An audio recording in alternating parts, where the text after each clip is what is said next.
Hey everyone, welcome to Sumeru finally. I can't wait to start. I have been waiting for this region for so long since I am sure they If are you gonna press a give leaf out. between dry sheets of paper, you can make an attractive and handy bookmark. Thank you for interrupting me. And I was saying, I'm sure that they will reveal a lot of important secrets relative to the timeline and the actual plot of the game. At least I'm hoping we will get to see something. We will receive some answers. Now I want to try and guess how to enter because I mean, let's just say that in order to raise him, I kinda bent the rules. I absolutely haven't unlocked the full map, but as you can see here, I made sure to not trigger the start of the story. The only thing which triggered, not even in that position, but at another statue, I think for scripting reasons, was a comment Paimon made after some Kurugu-like creatures showed up, like some forest fairies. But I'm pretty sure we'll see them again anyway. So it was like one line and just one camera angle, so it wasn't a big deal. Keep up. Like, I'm sure this is the actual start.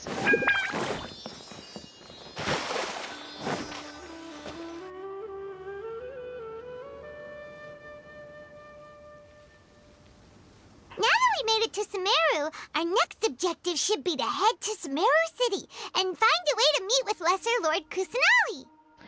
And speaking of Lesser Lord Kusanali, even though we haven't heard too much about her, she doesn't seem to be the same deity who abducted your brother.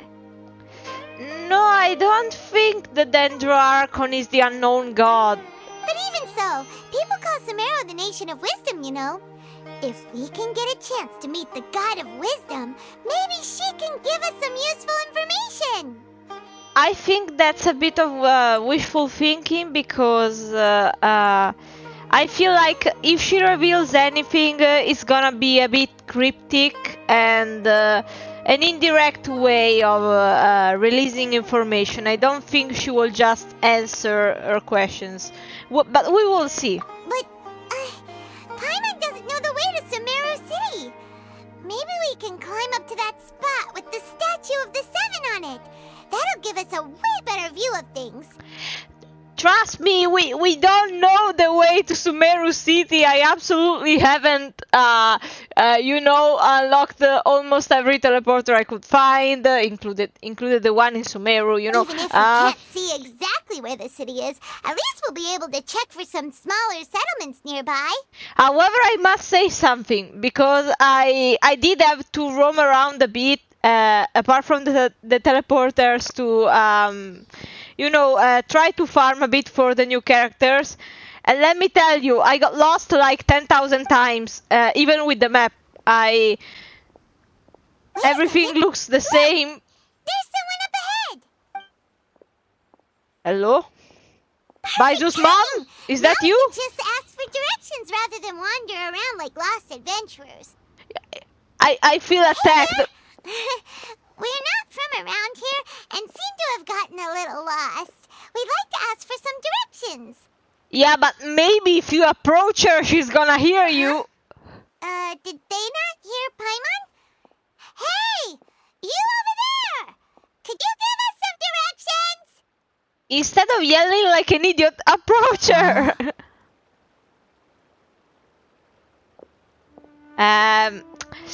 I don't think she's interested in helping you out, possibly. What's going on here? There's no way she could have missed that. Wait! Could she be ignoring us? How dare she?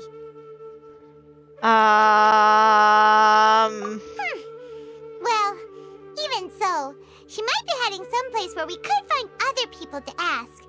Let's keep our distance and follow her. When we get the chance, we'll just ask someone else for directions. Great idea! Let's start stalking people in a region we know nothing about. Great! Come on, let's follow her. Just keep quiet. Make sure she doesn't notice us. How to be a stalker 101. Paimon teaches.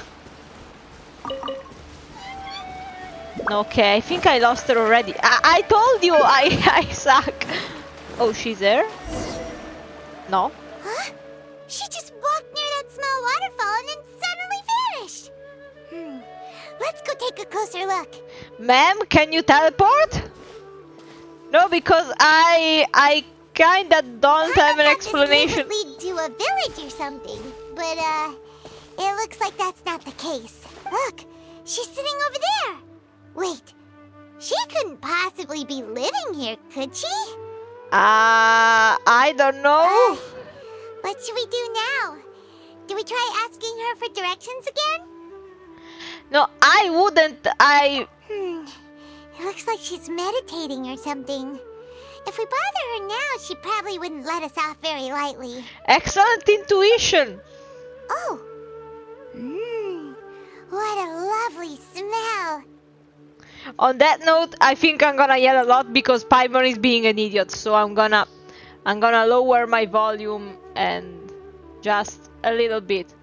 Okay, so you don't get ear raped. Alright. It's coming from that sensor over there.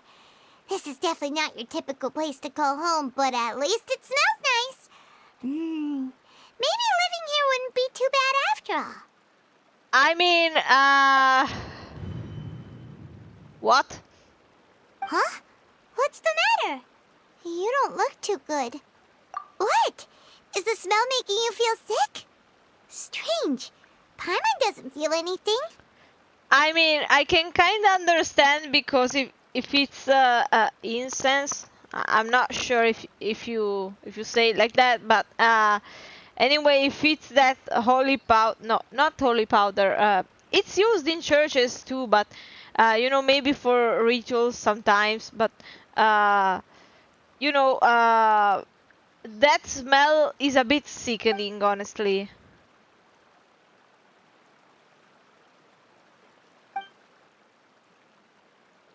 Maybe not at this degree, possibly though.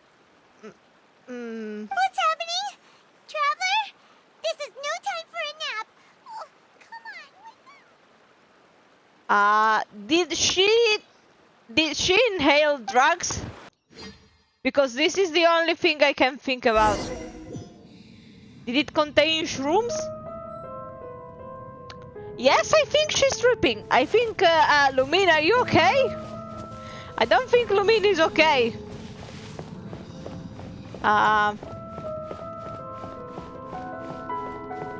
What even is this place? Is this like the Yggdrasil or something? Oh, hello! Oh, hello! Oh! Lumina! Parkour!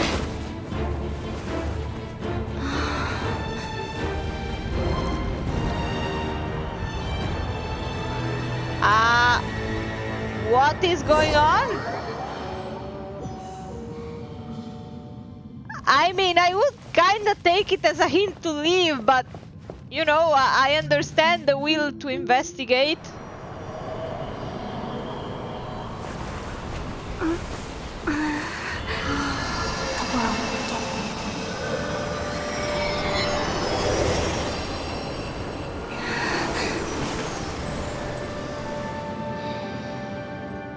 Who was speaking? Such fortunate weather. Are you sure it's not serious?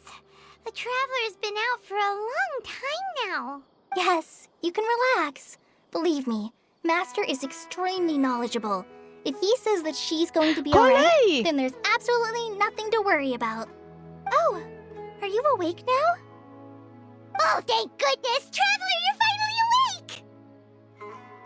If you don't know who she is, basically, she was a character from the manga, and basically, she became friends with Ember she was experimented on by Dottore, which is one of the harbingers, and they were kind of trying, if I remember well, to make use of Archon residue on some people, okay?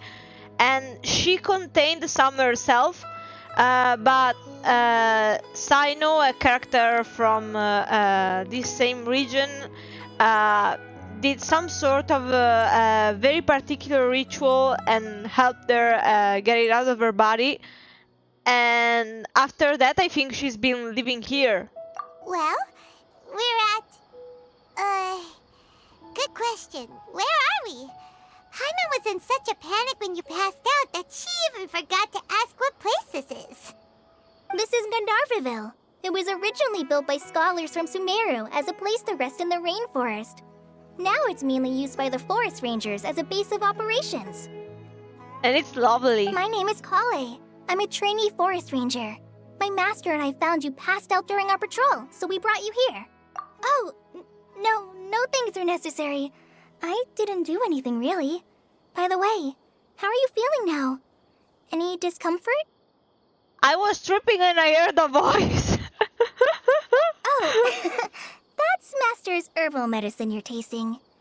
He gave you some while you were unconscious. Before I forget, Master mentioned you should take more medicine once you wake up. So she was intoxicated? Whoops! Please don't make weird substances fall on the ground. Kale, what's the matter? Were you trying to retrieve the medicine?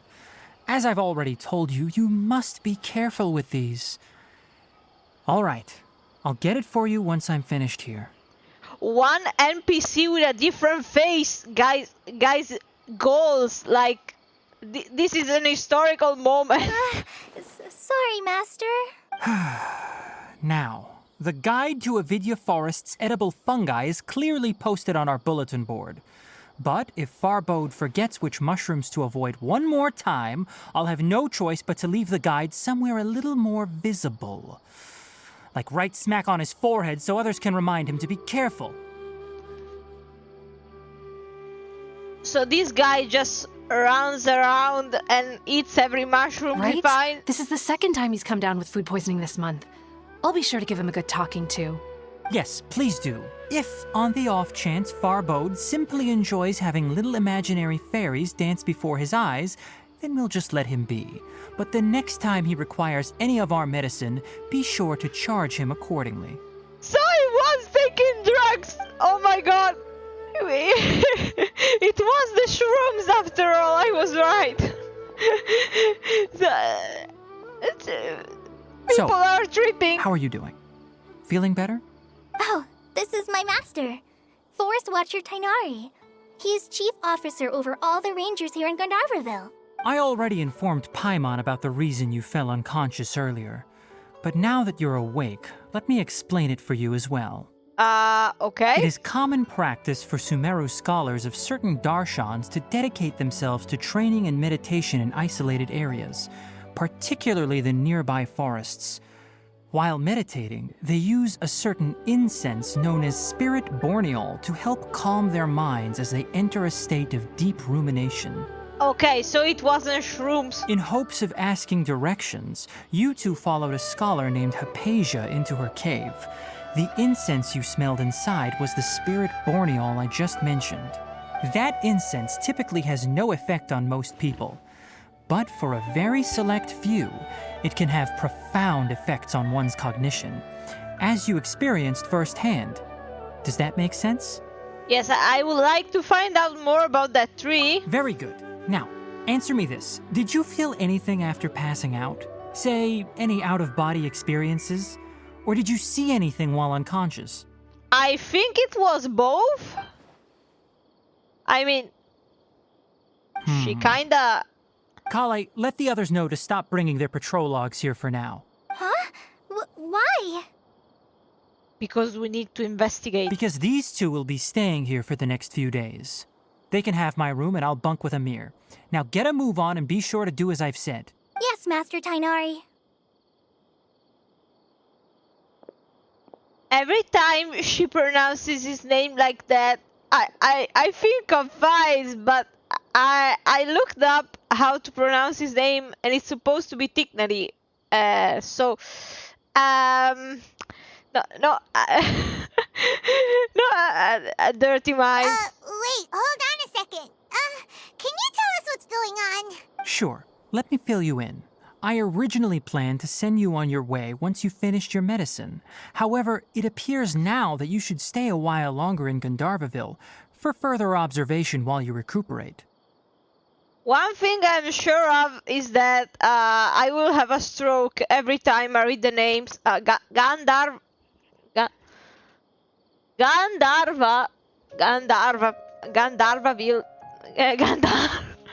Gandhi. Further observation? No need to be hasty. As long as you have the capacity to judge between right and wrong, I promise that you'll understand the gravity of the situation once I explain everything to you. Based on what you saw after smelling the incense and losing consciousness, we can conclude that you experienced a powerful hallucination, which suggests your mental state is not in the best of shape. Well, yes, we got If to you're that point. skeptical, have a whiff of this. No, maybe don't whiff stuff, please. No, Are you okay? no. You're experiencing a similar sensation as when you passed out, aren't you?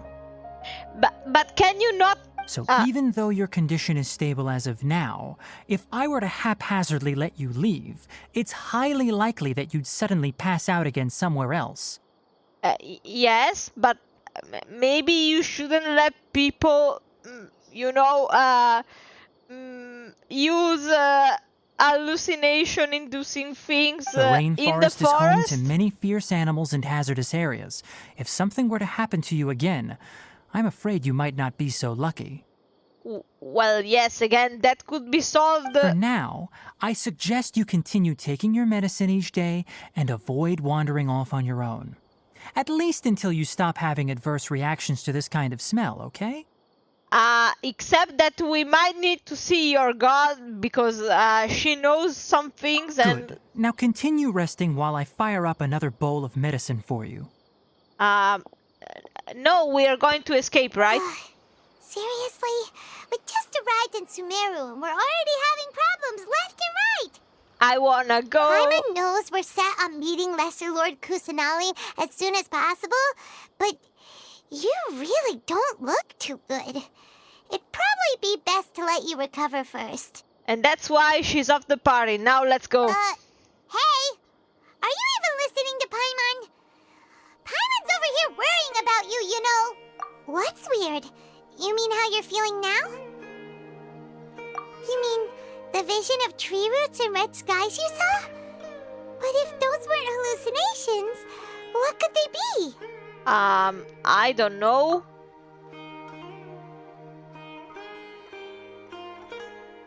It might look very weird to you what my mother is doing right now, but I'm only scratching my nose.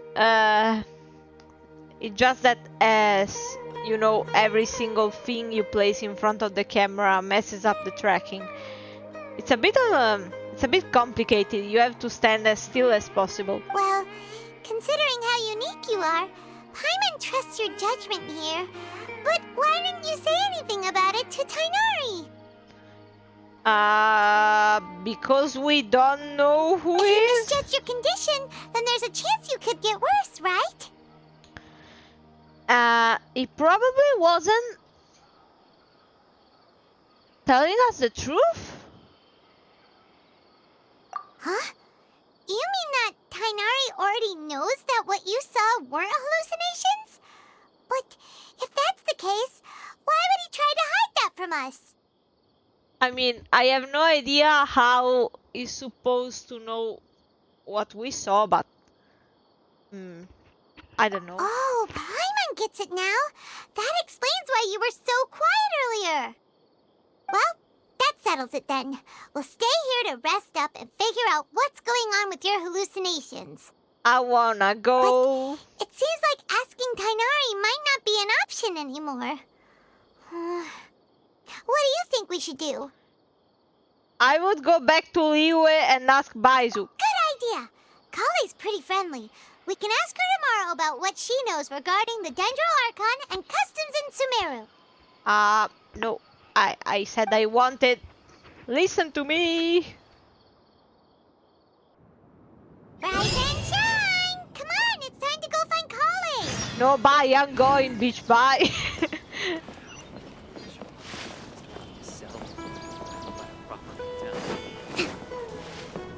Let's move out. All right, next let's see your right hand. Yes, not bad. Amazing. She knows how to distinguish left and right. But please remember that you still need to be careful. Understand? Yes, I will. By the way, Master, I still haven't received the patrol route for today. Look, Kale, today's patrol will be a long one, so you won't be coming along this time. Besides, there's a chance we may encounter... well, you understand. Wait. So Doctor is in Sumeru right now?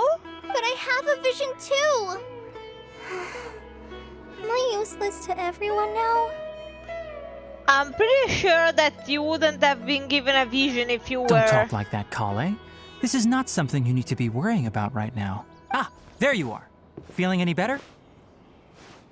I want to escape from this place. Yeah, since we'll be staying here for now, we thought we might as well try lending a hand around. Seems you're not the type to sit back and take it easy for a while, huh? In that case, perhaps Kale could take you two for a patrol south of Gandharvaville for the day. For the day? I kinda went already with both of you on the other side of the map. And if you're feeling up to it, you can be responsible for cleaning the Statue of the Seven. Bleh. Tighnari, we're ready to head out. Roger, I'll be right there. All right, we'll be heading into the forest now. I'll leave any further details to Kale. Let me go. Yes, you can count on me. So, Kale, what exactly are we going to be doing today? Sneaking out and not ever returning here again. Tighnari mentioned cleaning the statue just now, but, that doesn't really sound like the job for a ranger. Well, a forest ranger's responsibilities can be pretty diverse. They Such handle a as? variety of tasks, like checking the condition of outlying roads, maintaining forest facilities, ensuring fire prevention standards are met, and providing assistance to travelers and locals. Uh-huh. As for Master, well, he has to handle more dangerous areas of the rainforest. Today we can perform routine checks on the pathway lamps as we make our way to the Statue of the Seven. But what if I wanted to go? This way. I You want can to leave the go to task of Sumeru checking the City. lamps to me. In the meantime, you two can keep an eye out for anything unusual. 5 dusk birds. Olay, let me go. Please. I don't care about cleaning the statue. Please. Nothing wrong with these two lamps. Let's move. Oh, this lamp seems to be getting a little wobbly. Let me make a note of it. Possibly because it's a plant. I don't know. No problems with this lamp. Good. It looks It kinda looks the same as the other. You want to correct trees? The Statue of the Seven is up on top of that large rock formation. You must have seen it when you came down this road before. I mean, I can see it, but It's pretty high up there, isn't it? Don't worry. If you're afraid you can't make it up there, I'm sure Master wouldn't mind if you don't clean the statue. Oh? I guess I'll leave it up to you then. There's not much footing once you reach the statue, so be careful up there. Paimon will fly up with you and help you with those hard-to-reach areas. By the way, Kale, do you know anything about the Dendro Archon? You know, what's she like? she's a small bean. That depends. Are you referring to Greater Lord Rukkhadevata or Lesser Lord Kusanali? To who? Huh? Greater Lord Rukkhadevata? Who's Rukkhadevata? Oh, is that the name of the former Dendro Archon? Uh-huh. Greater Lord Rukkhadevata was Sumeru's first Dendro Archon. She created the rainforest as well as the wall of Samiel around the desert. Her works provided a means of peaceful living for everyone. Oh, wait.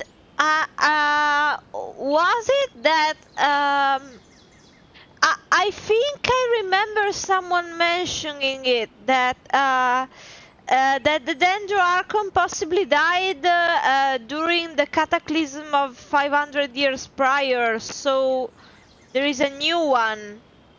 And it was one of the last of the originals, I think. Possibly. We know for sure that the first Electro one died, you know. To the people of Sumeru, she's not only a symbol of wisdom, but also of power and kindness. Unfortunately, she disappeared in a great calamity that occurred a few hundred years ago. Okay, I remembered well.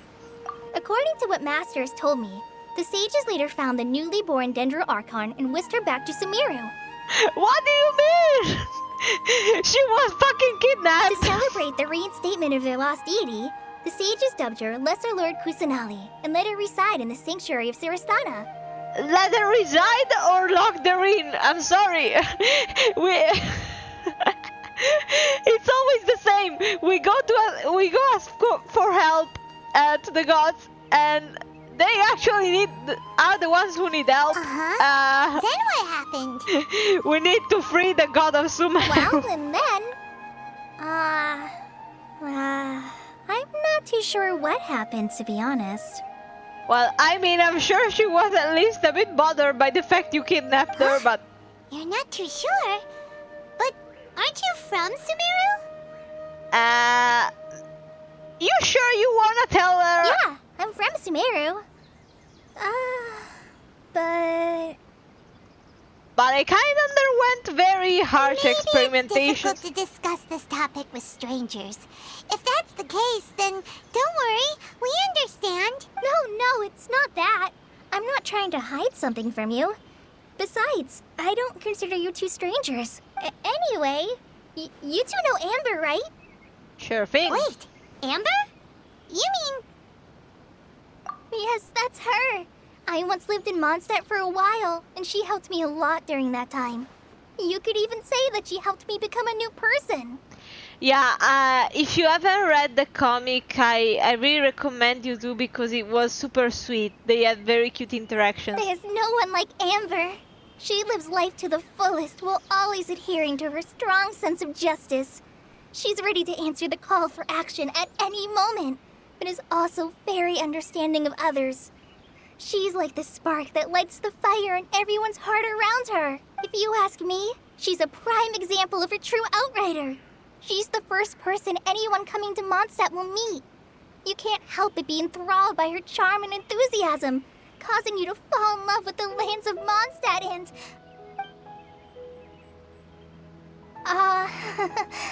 sorry. Paimon thought the work of Outriders was a little different from what you just described, but one thing's for sure, you really like Amber.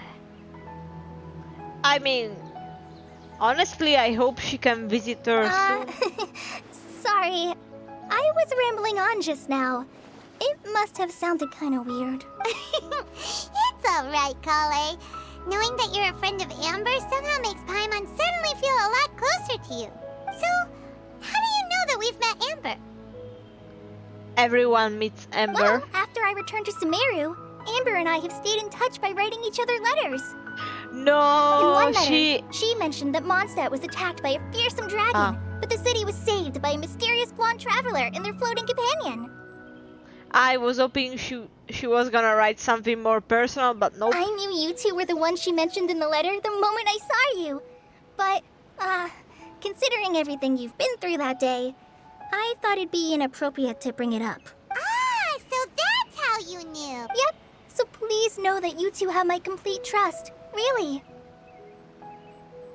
I wish I could tell you more about the Dendroarchon, but I have been away from Sumeru for some time, and I haven't read any books. Sorry. Xingqiu would like to have a word with you. That's alright. You've already helped us a lot. We had never even heard of Greater Lord Rukkhadevata or the Sanctuary of Surasthana until you mentioned them. Oh, I'm happy that was helpful. There is one thing I want to ask, though. Why do you two want to know about the Danger Archon? But you didn't have to cut me off. The gameplay versus lore. So that's why you're here. Thank you. Don't mention it. We are friends after all, right? Alright, we have a statue to clean. You both have my thanks. While you two are up there cleaning, I'll go ahead and inspect the forest canopy. Let's meet back here shortly. I kinda didn't want to help. Ew.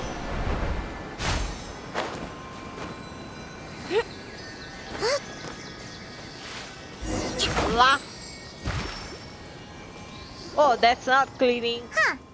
Now that Paimon looks at it, the deity that's carved on the statue is kinda small. Well, yeah, it's a child. Do you think she's supposed to be Greater Lord Rukkhadevata or Lesser Lord Kusanali? The name does seem to fit the statue somehow. Well, anyway, we'll have to figure that out later. Let's get started on cleaning the statue. Paimon will fly up and take care of the top, and you clean everything below.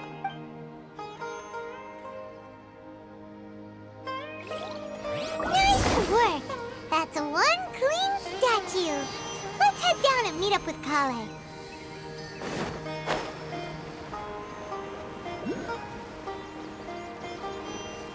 I'm feeling in a cleaning mood. Get clean. Kale, we're back!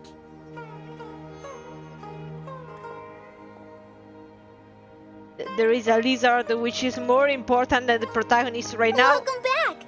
You must be tired after all that climbing. Let's take a little break. I brought some fruit and water for us. Yay, food! What kind of goodies did you bring? I'm scared. Hey, don't be a party pooper. It's not like Kale is a stranger or anything. Besides, the best way to compliment a chef is to show passion for their food. Xiangling taught Paimon that. Yeah, except I wouldn't taste Xiangling's food unless I she... prepared a nice portable dish that forest rangers like to eat called pita pockets. I hope you'll like them. No, wait, maybe this is good. Whoops! Now it no longer is good. No, you dropped it on the ground. 5 seconds Not to rule. worry. I wrapped a few layers of oiled paper around each pita. They should be fine. Yes, but maybe... Oh, whew. Paimon nearly had a heart attack there. When it comes to food, Paimon is the number Those one. pitas are amazing. You're quite the cook, Kale. I wasn't reading well, and you don't want to know what I Thank read. goodness you wrapped them in paper. Paimon wouldn't have been able to sleep at night knowing something so tasty had been wasted. I mean, you kinda have bigger things to worry about, but You really know how to compliment the chef, Paimon. Since you liked it so much, I'll be sure to give you a copy of the recipe sometime. I'll even include all my personal cooking pointers, so you'll be making your own pita pockets in no time. that is something I don't mind. Hey, thanks, Kale. It's hard to believe someone as diligent as you could have clumsy moments too. Oh, I guess it happens from time to time. Well, yeah, she's a human. So, Kale, don't you think that Tainari's a little too strict with you? He won't let you touch anything without his permission. I'm more worried about her scarf, which is having a moment with microphone for dying on me, which is having a moment with the tree trunk. Paimon knocks stuff over all the time flying around the Traveler, but she's never said anything. Everyone has their clumsy moments. No, you've got the wrong idea about Master. Sure, he may seem a bit harsh at first, but with some time, you'll see that he's actually very kind-hearted. I've heard the veteran rangers say that Master is from some ancient and mysterious race that is known for their cunning wit and reclusive nature. He's a furry. By the way, you've heard of the Academia, right? The Academia. There's a group called,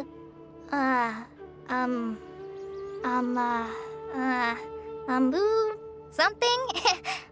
Moo. Well, anyway, because Master does a lot of research on plants, sages from the academia have written him many times, inviting him to take up an official position there. Lisa's mommy. But Master declines their offers every time, saying, Sumeru City is too noisy. It'd be bad for my ears. Well... Seems you already know him well. Anyway, I'm sure the sages were not happy about his responses. I mean... Master could obviously have a bright future in the academia, but he insists on sticking to the path of a forest watcher. Every day he helps the locals of the forest and passes on his extensive knowledge to trainees like me. In fact, Master's the one who taught me how to make pita pockets. The wisdom we need. Really?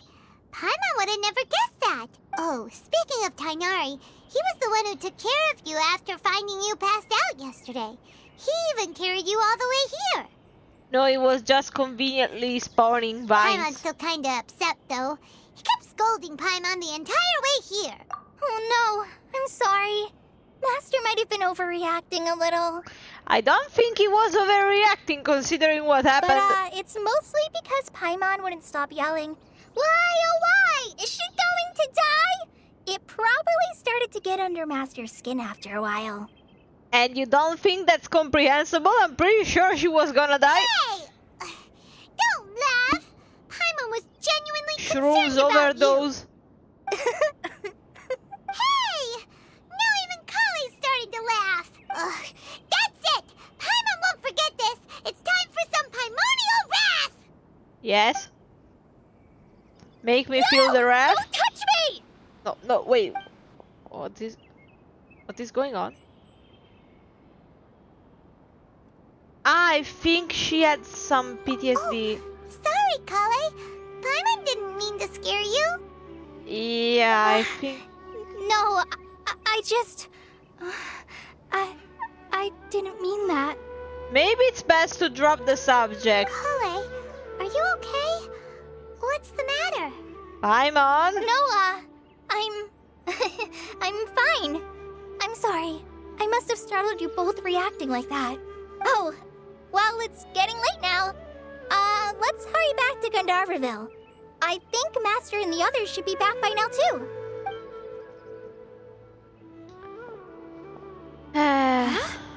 What was up with Kale just now? And why is she in such a hurry all of a sudden? Look, she's practically running back. Paimon can't even see her now. I can still see her very much, but yeah, I get the point.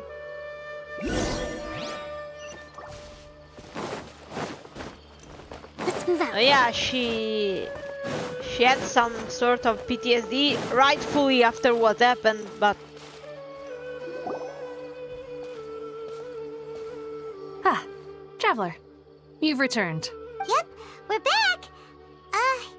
Have you seen Kale by any chance? Oh, Kale? Yes. I saw her go into her room just a moment ago. Oh, okay. Guess we'll just have to wait and talk to her tomorrow then. Yeah, I think it's for the best to just leave her alone.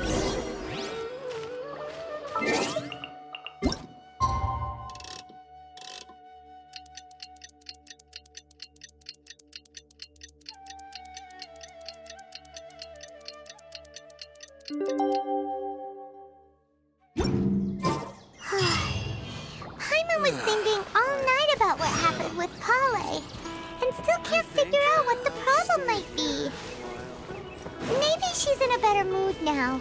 Let's go check on her. Post-traumatic stress.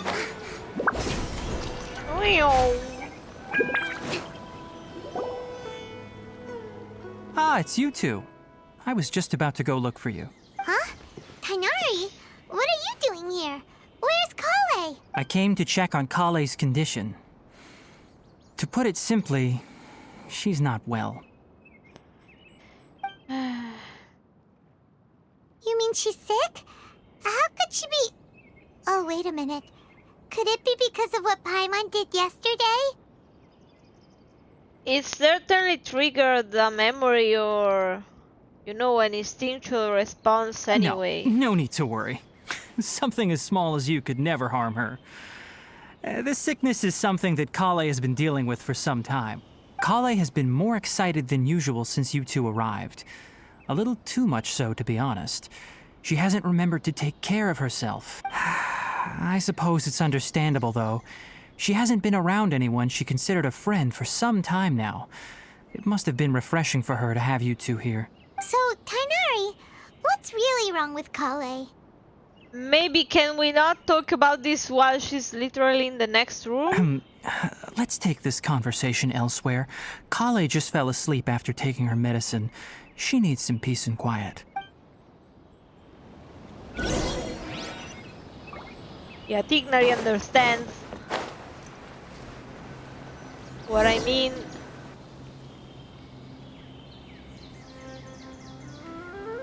All right, let's continue our conversation here, shall we? To be honest, I hadn't realized that you're that honorary knight from Mondstadt until Kale told me just now. I've also heard all about your deeds in Liyue and Inazuma. So, just to clarify, what I'm about to tell you about Kale is not because of who you are or your past feats. Instead, I am going to tell you because, well, because Kale asked me to. And honestly speaking, I was against Kale revealing her past to you. But she insisted, saying you two treated her with sincerity and as a friend. So now she wishes to reciprocate the gesture. So, Tainari, what exactly is wrong with Kale? You said this is something she's been dealing with for some time. Just how serious is it? Right. Ever since she was a child, she's been afflicted with a disease called Elazar. Elazar? Yes, it's a disease unique to the lands of Sumeru. It is characterized by dark and hardened scales that form on the body. At first, the afflicted may only feel mild numbness on the affected area of the skin. However, as the disease progresses, one may begin feeling fatigued and even experience peripheral paresthesia. I'm sorry, just a second. I think I need to grab a bite to eat because I'm feeling a bit nauseous. Maybe that will help me.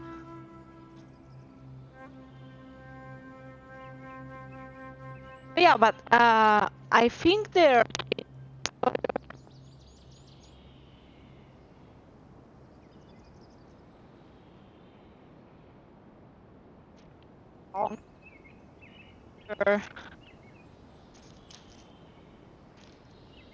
All right, let's see.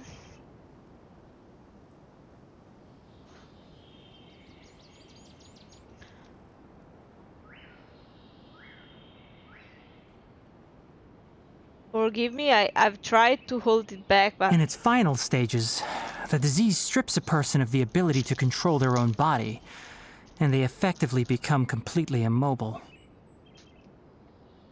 Are we sure this is the same? Terrifying. Maybe they are, could they possibly be steering away from the manga? Wait, hold on. So when Kale seemed to be acting a little clumsy earlier, it was because... Correct. That would be the effects of Elazar, which is precisely why I do not want her carrying or holding anything, lest she ends up hurting herself. With appropriate treatment, the disease can be effectively controlled before it progresses to a more serious stage. However, there is unfortunately still no true cure for Elazar. But I'm sorry, I don't think this is correct. Nevertheless, Kale's mother still hoped there was something out there. She handed Kale over to an organization known as the Fatui after one of their members lied and said they had a cure. Oh my god. What? The Fatui? Ah, it appears you're already familiar with them. That'll save me some explanation. Anyway, the person who eventually rescued Kale and brought her to me for care said that she had been given to a harbinger known as the Doctor. I have no idea how this doctor managed to do it, but her case of Elazar was completely stable for all the years that Kale was with them. However, Kale's days with the Fatui were anything but pleasant. Yeah, possibly because she was a human. Kale is a resilient individual and always tries to appear cheerful, but her experience with the Fatui has left deep scars. Even now, she can still feel deathly afraid of someone touching her. Well, yeah, that's kind of understandable. Oh, Paimon had no idea Kale's been through so much suffering. Oh, by the way, Paimon, Kale wanted me to tell you that she's sorry for scaring you yesterday. She also wanted both of you to know that she's sorry for hiding her illness. She doesn't need to apologize. None of this is her fault at all. But like, tell me what the great idea for handling her over to the Fatui, who are known to be, you know, immoral, quick to jump to violence. You know, you either side with them and do everything perfect the way they want, or they kill you, and you give them your daughter? Well said. I hope you'll get a chance to tell her that in person the next time you see her. Kale once thought that it would be impossible for her to have any real friendships. I trust that you two will never let my trainee experience such emotional pain again. Don't worry, Tainari. We'll take good care of her. Well, it's not too serious at this point. She overexerted herself the last couple of days, which is what led to her breakdown this time. As long as she has taken her medicine and gets plenty of rest, she should get better. Though, I must admit that Kale's condition was much more stable when she first arrived here in Gandharvaville. She was interested in the work of the forest rangers the moment she saw us. I could see that she was serious about learning, so I felt compelled to ask her to join us. Her stamina has gotten much worse recently. Though a moderate amount of physical exercise is always necessary, I'm afraid the long-distance patrols are a little too much for her now. All right, now that I've told you about Kale's past, I think I'll head into the rainforest to find some ingredients needed for her medicine. I'll see you two later. No, yeah, we'll come too. And I won't finish the crackers, but I feel better now. Yeah, you know, ever since I managed to heal from COVID, I still have some side effects, and this is one of them, basically. Yeah, we'd like to do something to help Kale too. I don't want to give you the details because it's kind of disgusting, but yeah, I was hoping, you know, I wouldn't be affected in the long term, but yeah, I'm kind of afraid that a part has been ruined. All right, but I must warn you two. The rainforest is a dangerous place, especially for someone who's still recovering like the traveler. You must follow closely and listen to every instruction. No problemo. Let's go then. We'll be looking for a plant known as lunar lotus. It's often used to help those afflicted with Elazar recover their energy.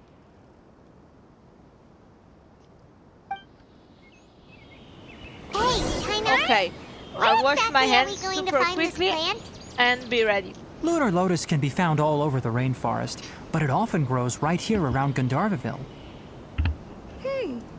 Given the name, it sounds like we should be looking for it in the water. You are correct. Lunar lotus grows in the water. When fully matured, they look like giant blue flowers floating on the water's surface. Quite an attractive species, if you ask me. The large petals are actually the plant's leaves and sepals, which surround a very small flower. You should note that many of the plants found in Sumeru have names that are contrary to their species. Take the Kalpalata, for example. The plant is not a lotus at all, but rather a vine. And then there's the Sumeru rose, which is not a rose, completely contrary to its name. Oh, huh. Okay then. And why would this be the case? Never bring up the topic of flowers with Tainari. Okay. No, again, I'm sorry, but I've been really having those post-COVID moments where I either need to rush and take some medicine or eat something dry or anything really, which could work depending on what I'm feeling.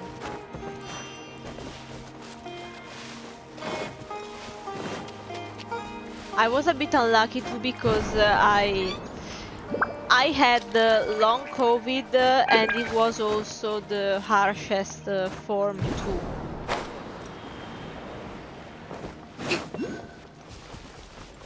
We were only basically a step away from being hospitalized, but we were vaccinated with the Pfizer, so we had the strongest one out there basically, but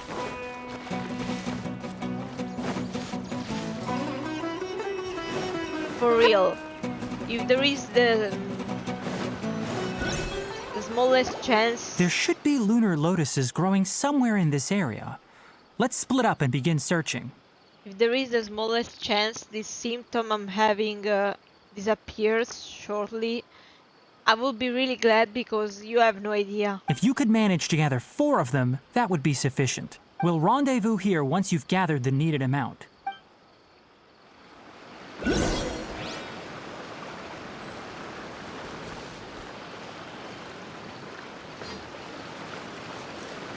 You just hand them over to me like this after I had to travel all the way? You better hope someone else needs them. Alright, we've gathered enough lunar lotuses. Let's head back to meet Tainari. Hey Tainari, we found the lotuses you requested. And I'm afraid I need to have some more crackers. Great, because it's just coming up again. Oh, hi! Let me take a look. Good, very good. These are all excellent quality. I'm quite glad you two came along. Your exploration experience helped save me a lot of time here. It seems we even have enough time to stock up on some other things I need. Hey, Tainari! Oh, Tainari, someone's calling your name. They're dressed like a forest ranger. Ah yes, that's Amir and the others. But didn't they just set off not too long ago? What are they doing back so early? Let's go find out what's going on.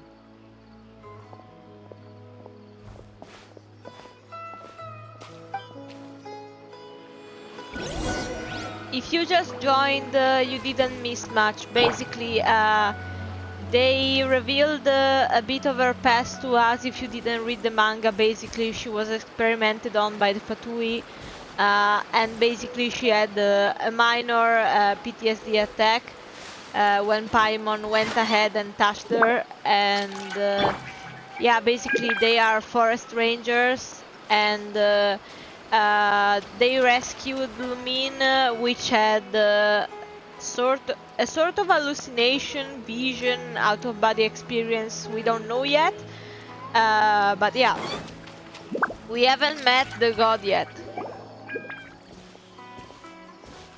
Tainari, thank goodness we found you here. We were just about to head back and find you at Gandharvaville. What's going on? We just discovered a withering zone. The withering is back?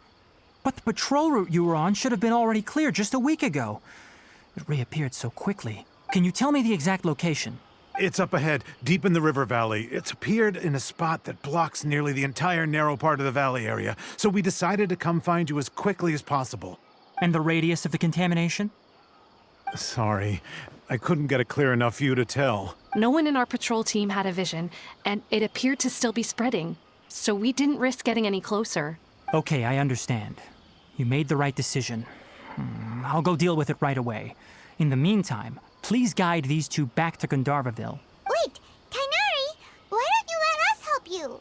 You two have only just arrived in Sumeru. You're still unfamiliar with many things in these lands. There's a unique type of anomaly that occurs in the Sumeru rainforest. It's called the withering. The affected areas not only cause nearby vegetation to wither, but it's also lethal to wildlife and even people. If you don't carry a vision, then you should think twice before approaching such places. So basically, Horizon Forbidden West, but Genshin. Yes, Amir is absolutely right. I wasn't kidding when I said the rainforest is a dangerous place. Yeah, but I would like to know exactly what is going on. As Amir said, only someone with a vision, that is, the power to manipulate elements, will be able to resist the withering's corrosive effects for a time. That's right. If any of the forest rangers without a vision come across a withering zone, we first make a record of the location and then have a ranger with the proper abilities deal with it, like Tainari here. Only someone with a vision can venture within a withering zone and find a way to deal with it. But you don't seem to carry a vision. We are special. We carry all of the elements like Don't the worry, Infinity she may Stones. not have a vision, but she's a real pro at using the power of the elements. It seems the rumors about you are true. In that case, all right, you two may accompany me. Yeah, except I hope I don't need Dendro because I have been using Anemo since it came out. Best We elements. typically hands only down. teach visitors how to identify the withering as they're about to leave Gandharvaville. We'll make an exception today and show you what it looks like up close. Keep up. Ha!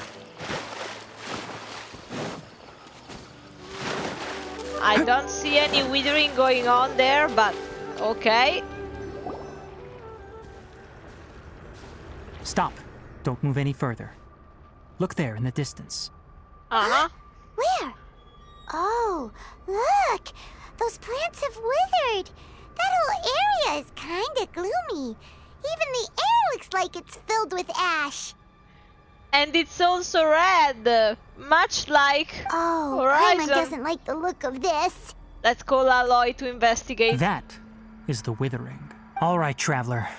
We're going to have to enter that withering zone. Once inside, we'll need to look for what we call tumors of the withering. If we eliminate those, then the area will be saved. Okay. Thank you, but I must warn you, don't push yourself. This is your first time handling this sort of thing, after all. Even with elemental powers, once you step inside the withering zone, you may experience extreme discomfort. If at any point it becomes too much, return outside the zone and take a breather.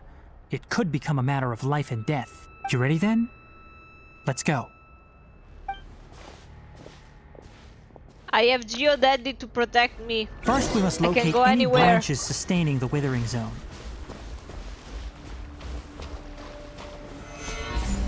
There we go. Ah, you are the cause?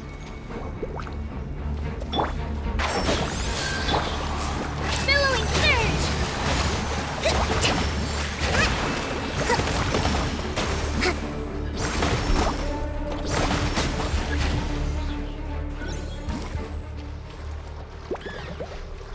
Just like we rehearsed! I hear everything!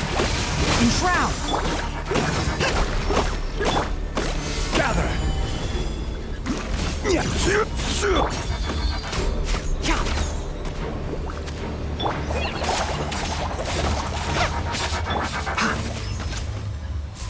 Yeah, I think I Can't should see. switch out team. Allow me! Order guide you. This is the current team for the dailies, but I don't think it will cut it. Yeah, this is better.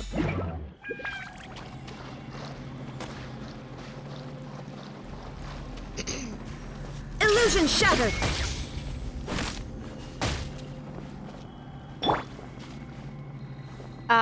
I think I will go take some medicine really quickly because it's not helping.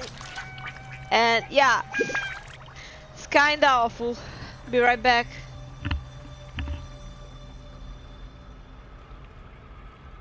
Osmanthus wine tastes the same as I remember. But where are those who share the memory?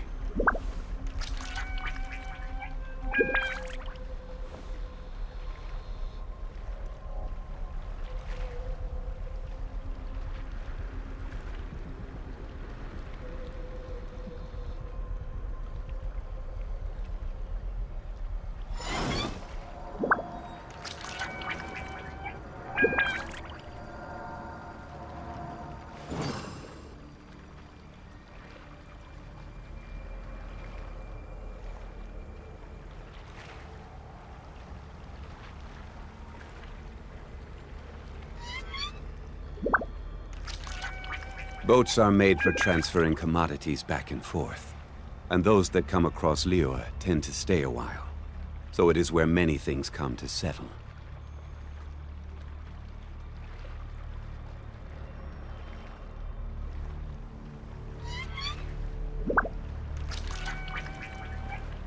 Osmanthus wine tastes the same as I remember. But where are those who share the memory?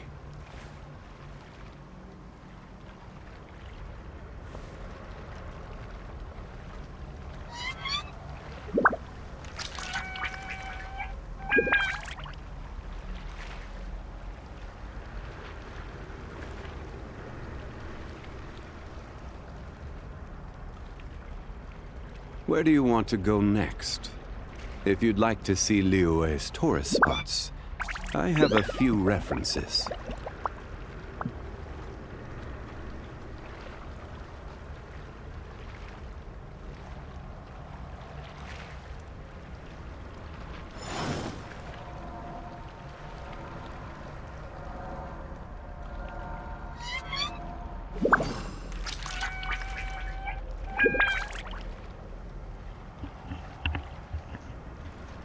Okay, thank you for waiting. I hope you will be better now. No, I'm sorry, but I was struggling to even speak. Again, I don't want to give you the Osmanthus wine details. tastes the same Just as I know remember. it's nasty, okay? But where are... Alright. Now.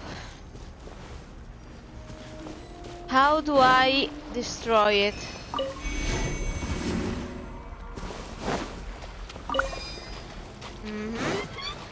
Do I just...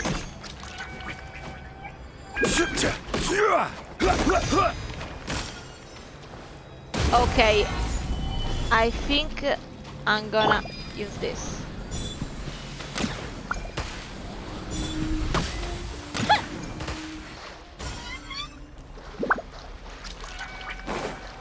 Okay, I think I need more.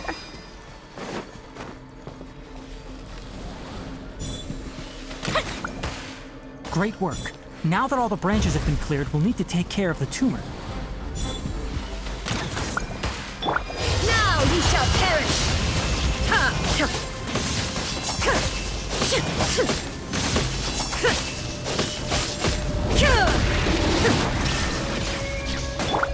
Now, destroy the tumors of the withering.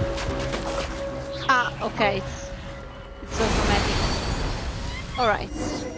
We did it! Everything's returning to normal now! Yes, thanks to you two. We were able to quickly restore this area back to normal.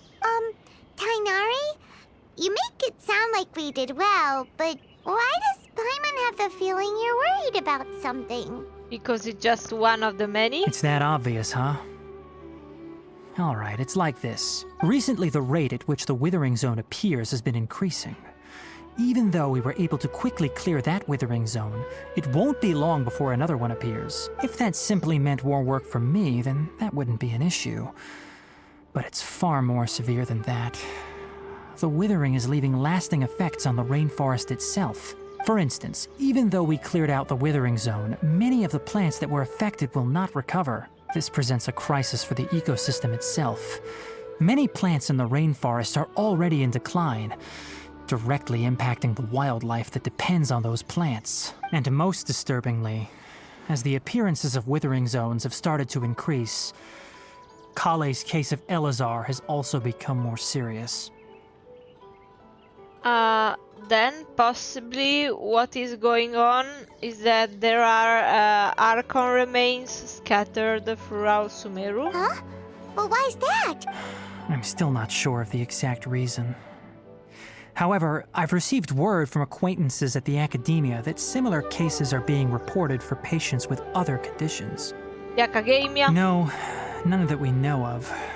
The withering has been recorded in Sumeru for millennia. It's said that it originates from the depths of the world. Great! The By abyss! the way, have you heard of Irminsul before? No. Irminsul is a tree located deep beneath the surface. Although it isn't like any tree we know in a biological sense, you can basically think of it as a large tree that grows downwards rather than upwards. I'm sure you've heard of ley lines, right? They're like the roots of Irminsul, spreading and extending from a massive cavern deep underground, all the way up to the surface. So basically, it's that kind of Yggdrasil. Ley lines continually absorb the memories of this world, which are then funneled into Irminsul, allowing it to collect knowledge and wisdom from ancient times to present day. Then we need to ask the Dendro God to allow us access to the tree. The Dendro Archon is known as the God of Wisdom because her consciousness is directly connected to it. It is also said that the Dendro Archon's power is a manifestation of Irminsul. Then Dendro is overpowered. And as for the Withering, its emergence is related to a disease that's affecting it. That's right. My ancestors learned of this from Greater Lord Rukkhadevata's familiars a long time ago. But even those mysterious creatures did not know of a cure for Irminsul. I'm afraid we Rangers will be battling the Withering Zones here for a long time until a cure is found. All right, that's enough on this topic for the time being. Now that we've taken care of things here, it's time for us to head back to Gandharvaville. I'll have to be honest, it's starting out slower than I would have thought. Like, Take it easy. I believe the Sumeru would have been this, you know, huge pot of knowledge about the plot, which would make you go, oh, whoa, all the time. But I don't want to stay here and be a forest ranger. I want knowledge. I want to meet the Dendro Archon.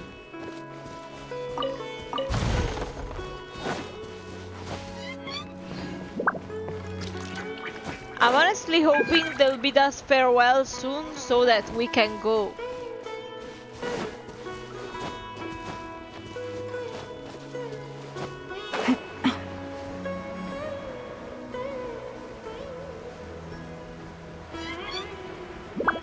Take it easy. Oh, Tainari, you all made it back. How did it go? The Withering Zone you reported has been taken care of. No need to worry. Huh. Wait, is that? Oh no, Hypatia! Virb. Virb, what is going on? Virb. Huh? What's wrong, Tainari? This Duskbird is Hypatia's designated courier for urgent news. You do remember her, don't you? She's the scholar you and Paimon were following when you first arrived in Sumeru. Oh, her? How could we forget? So did something happen? Let me see what's written in the letter first. So what's it say? And what's with that weird expression on your face? Just let Paimon read it. Huh? All Paimon sees are 3 squiggly lines. Yes, allow me to explain. After we brought you from Hypatia's cave to Gandharvaville, Hypatia resumed her meditation. She must have just finished. It's been nearly 3 days since she's had anything to eat, and it appears she's forgotten to prepare some rations. This letter is her asking us for help. We need to go. You can go on, I think, 3 days without eating and like... No. Maybe 10 for drinking, but I don't know. But yeah, she's dying, What? basically. You mean she's been sitting there for 3 days? Hey, wait, how did you know all that from just a few lines on the paper? Well, obviously because this has happened before. Last time she drew 5 lines, and by the time we found her... Well, I'd prefer not to remember that. And you still leave her out on her own? Needless to say, Hypatia's been through worse, but we should still get to her as quickly as possible. I've got some emergency rations set aside for times like these. Paimon, Traveler, could you two bring these to her? Wait, you want us to bring her the rations? But will the Traveler be okay if her cave is still filled with that funny incense? Let's find out. Here, Traveler, take a smell and see. So, how do you feel? Huh? Really? You're not feeling even a little drowsy? But wait, how'd you know that she'd be okay this time, Tainari? Back when we were clearing the Withering Zone, I observed that she could adeptly manipulate the Dendro element. I knew then that she would be fine. And if I may ask, when I was telling you two about Irminsul's ley lines, was what I described similar at all to what you saw while you were unconscious? That's correct. Those weren't hallucinations at all. Though I don't intend to apologize for deceiving you, because what you saw is of significant importance. Not just for the nation of Sumeru, but the entire world of Tevat. My forefathers were shown much favor by Greater Lord Rukkhadevata. We took an oath to protect this nation together with her. Now that that duty has fallen to me, it was part of my responsibilities to ascertain whether you could be entrusted with the fate of Sumeru. Great. Now, after seeing you in action with my own eyes, you have earned my confidence, and I no longer feel the need to hide any secrets from you. When you passed out, your consciousness had connected directly with Irminsul. What you witnessed were actually real memories contained within Irminsul itself. Wait a second. But if those were memories, but she's never been there? I could try to tell you more, but it would be better if you went to ask Hypatia instead.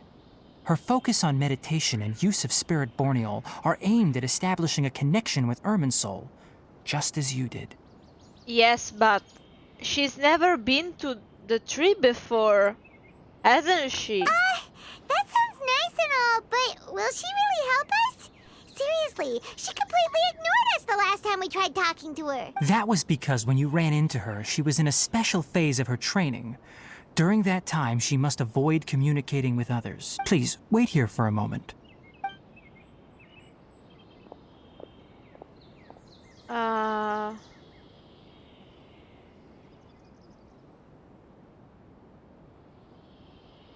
No, there is something fishy going on. Like, I would have understood if we saw Ether instead. Here, take these. It's a meal I packed for Hypatia, as well as some other ingredients. I'm sure it'll come in handy. You know, because the other sibling basically told us that we would experience everything they experienced, no?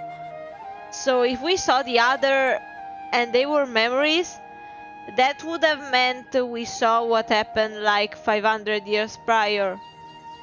But then, it was us. And yet it already happened. Also, here's a letter that I would like you to give to her. Just show it to her and she'll answer any questions you may have. No. I should be the one thanking you. You've both been a great help these last few days. Hypatia should still be in the cave. Let's go inside and see how she's doing. Definitely have enough for a grand feast this time.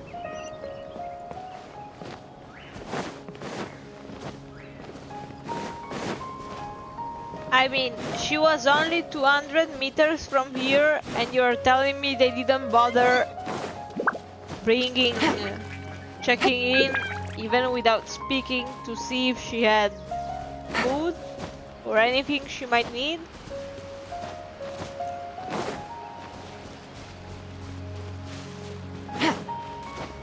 Hypatia should still be in the cave.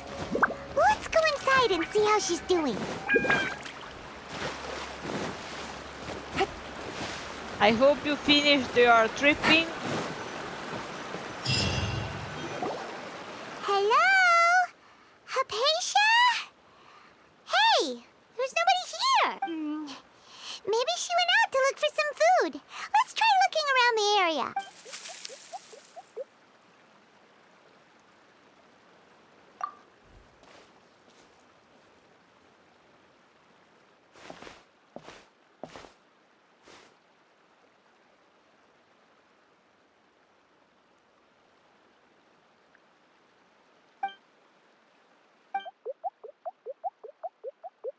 Ah, the Krugu!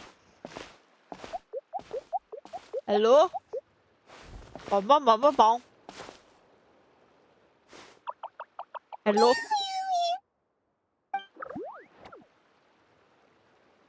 How can you be scared of that thing, please? It's like being scared of a hamster.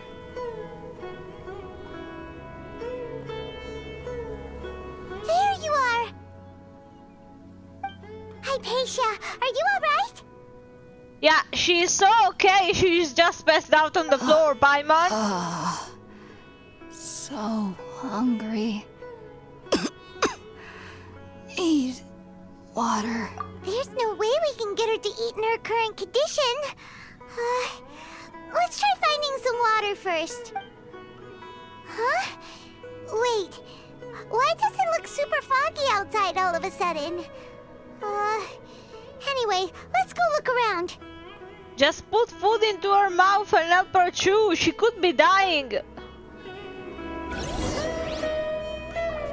That's not how you save people. Huh? How'd things out here end up looking like this? What happened? Where are we? Fairytopia, is that you? Are we in a Barbie movie all of a sudden? Really? Oh, maybe you're right. Let's go investigate the area. Excuse me, why did this place become Fairytopia? Take it easy. Help?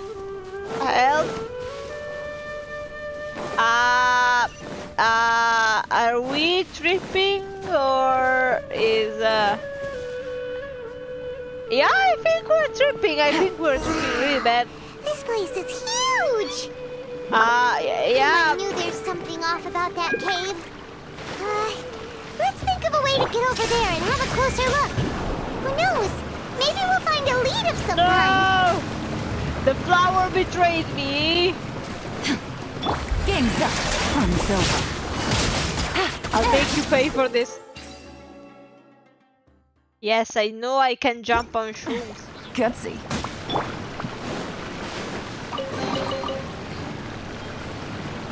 There is no escape.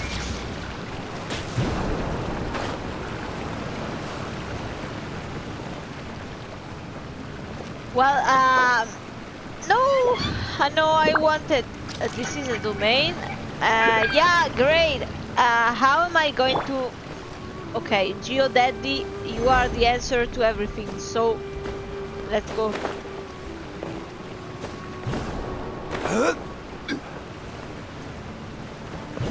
Boing. Is there anything up there? Yeah, I think. Hello?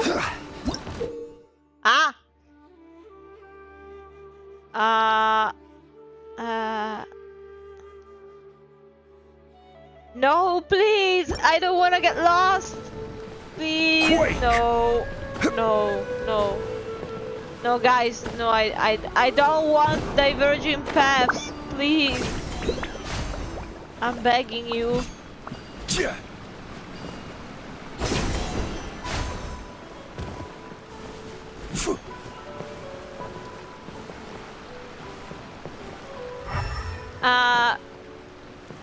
This is an excellent recipe for me to get lost forever, you know that. Like, if I had the tiniest hope about finishing 2 chapters in one day, it has expired under my eyes.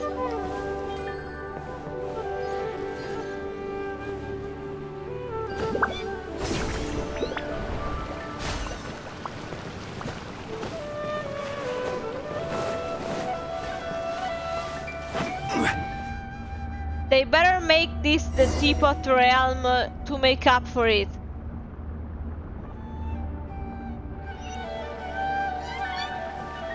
Why are we in Inazuma again? What happened just now? Why'd everything around us suddenly change?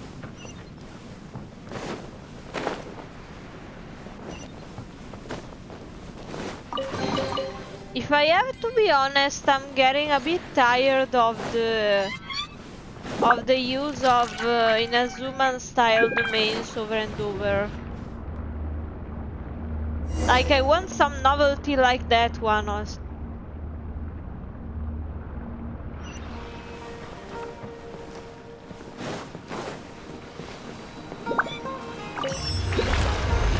Okay, I found one of the gems. They're gonna be happy now.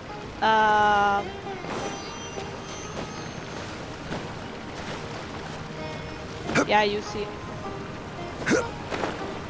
your daddy is shocked too, and that's why he can no longer jump. This is a very sad day for humanity. For child, especially.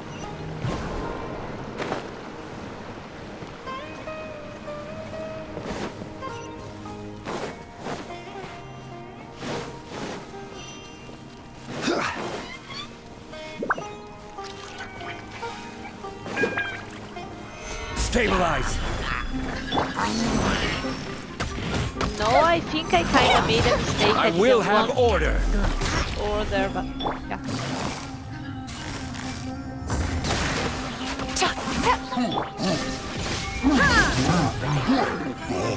A festive reprise! The fuse is lit!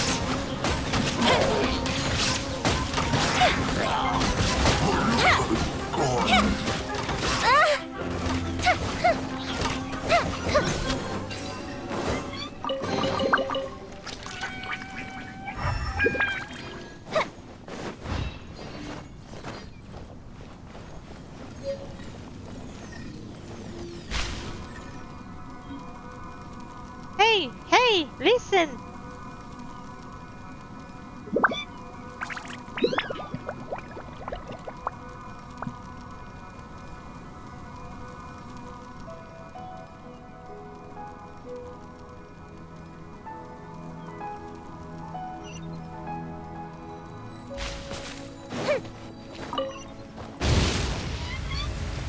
Oh, calm down.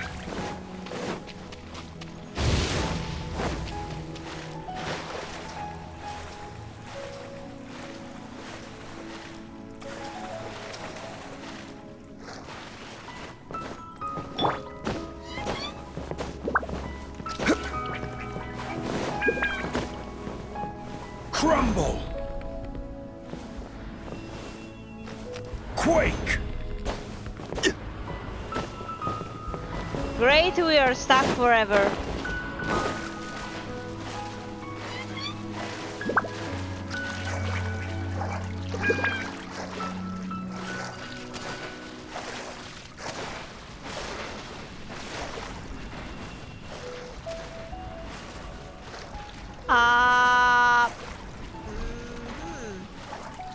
A very interesting design choice. Why exactly?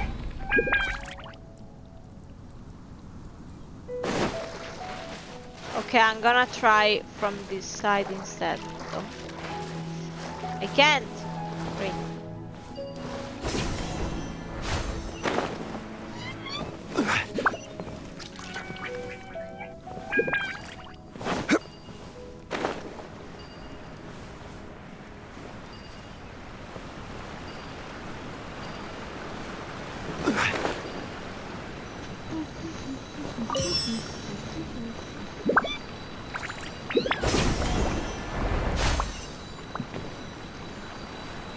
Okay, I've collected all three.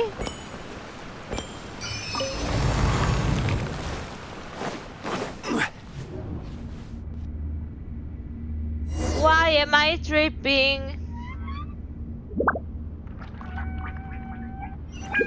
What in Tibet is going on here? This place is getting weirder by the minute! Hey, what's the matter? You don't look so good. Mr. Stark?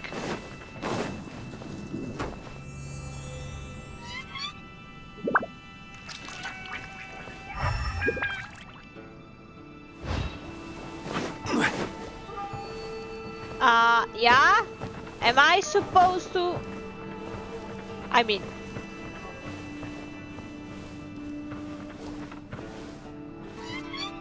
Branch bird. Understandable, have a great day. But now there might be a very small problem. That would be that I'm stuck. How do you expect me to continue like this?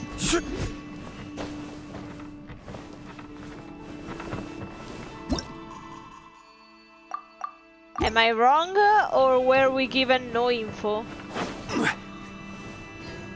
Oh, wait.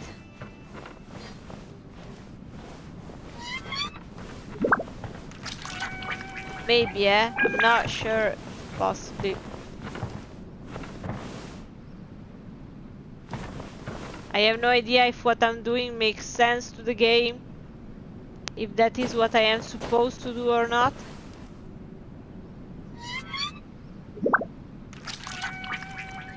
No, I don't think it does.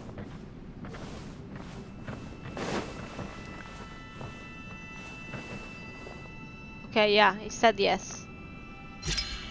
It's a bit first. I didn't want to be in a drug simulator.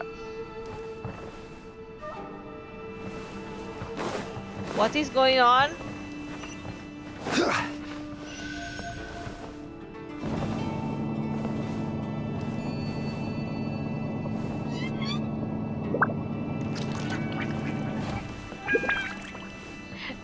Hi, I am shook. I have no words. Yeah, we keep tripping so bad.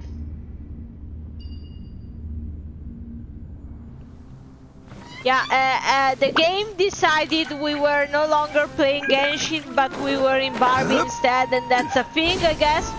But or Tinkerbell, for instance, but I honestly don't see what. Well. Looks like we meet again, traveler. I'm gonna whoop your ass again. The Abyss Herald! What are you planning to do in this strange place? Strange place? Plotting? You needn't worry about such things. They don't concern you. Except they may concern the world around me, so me by instance. Bow before the abyss. Solidify! Shine down! Order guide you! Here comes the catch. Busted.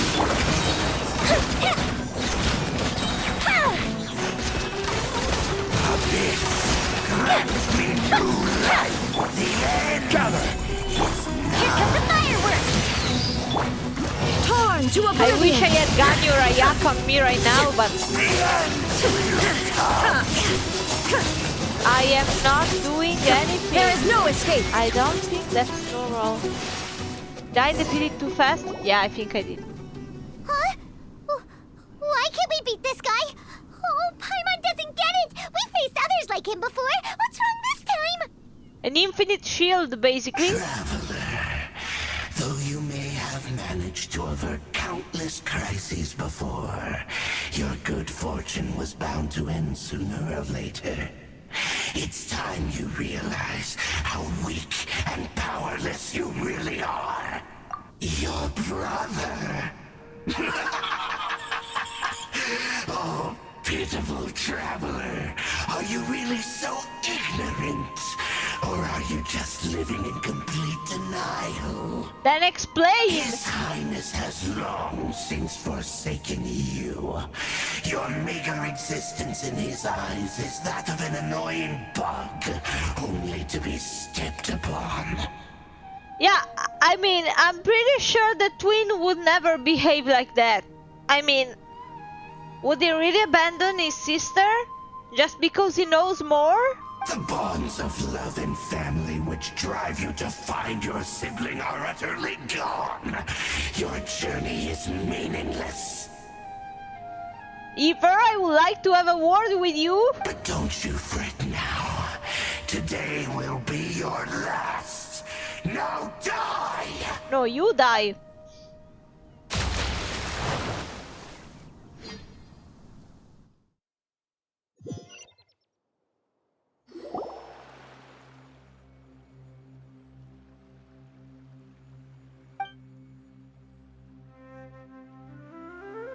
No, I'm pretty sure that wasn't a dream. What do we do? We haven't seen Hypatia anywhere out here. Yeah, that would be because she was inside the cave. There she is! Quick, let's see how she's doing. So sweet. Is she eating grass? The good news is that she's still conscious. Hey, why'd you drop her food on the floor like that? Poor food. Are you okay? That's really not like you. No, sorry, we just discovered the sibling may not care for them, that the journey is meaningless, that it will never end, just a couple things. We can talk about this later. We better make sure she's alright first. Yeah, and possibly give her edible food. I'm pretty sure the 5 seconds rule is gone by now. Look at all this fruit lying around her. We can put that to good use. That Salsetia is as big as her head.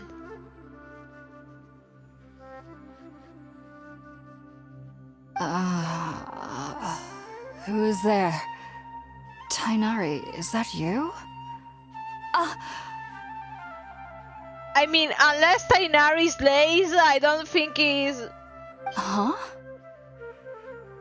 Your eyebrows seem like highlighters. What is going on? It's okay. You can relax, Hypatia. Tainari sent us here to bring you some food and water. Here, we have a letter that he asked us to give you. However, that shade of blue is like perfect. 10 out of 10 approved.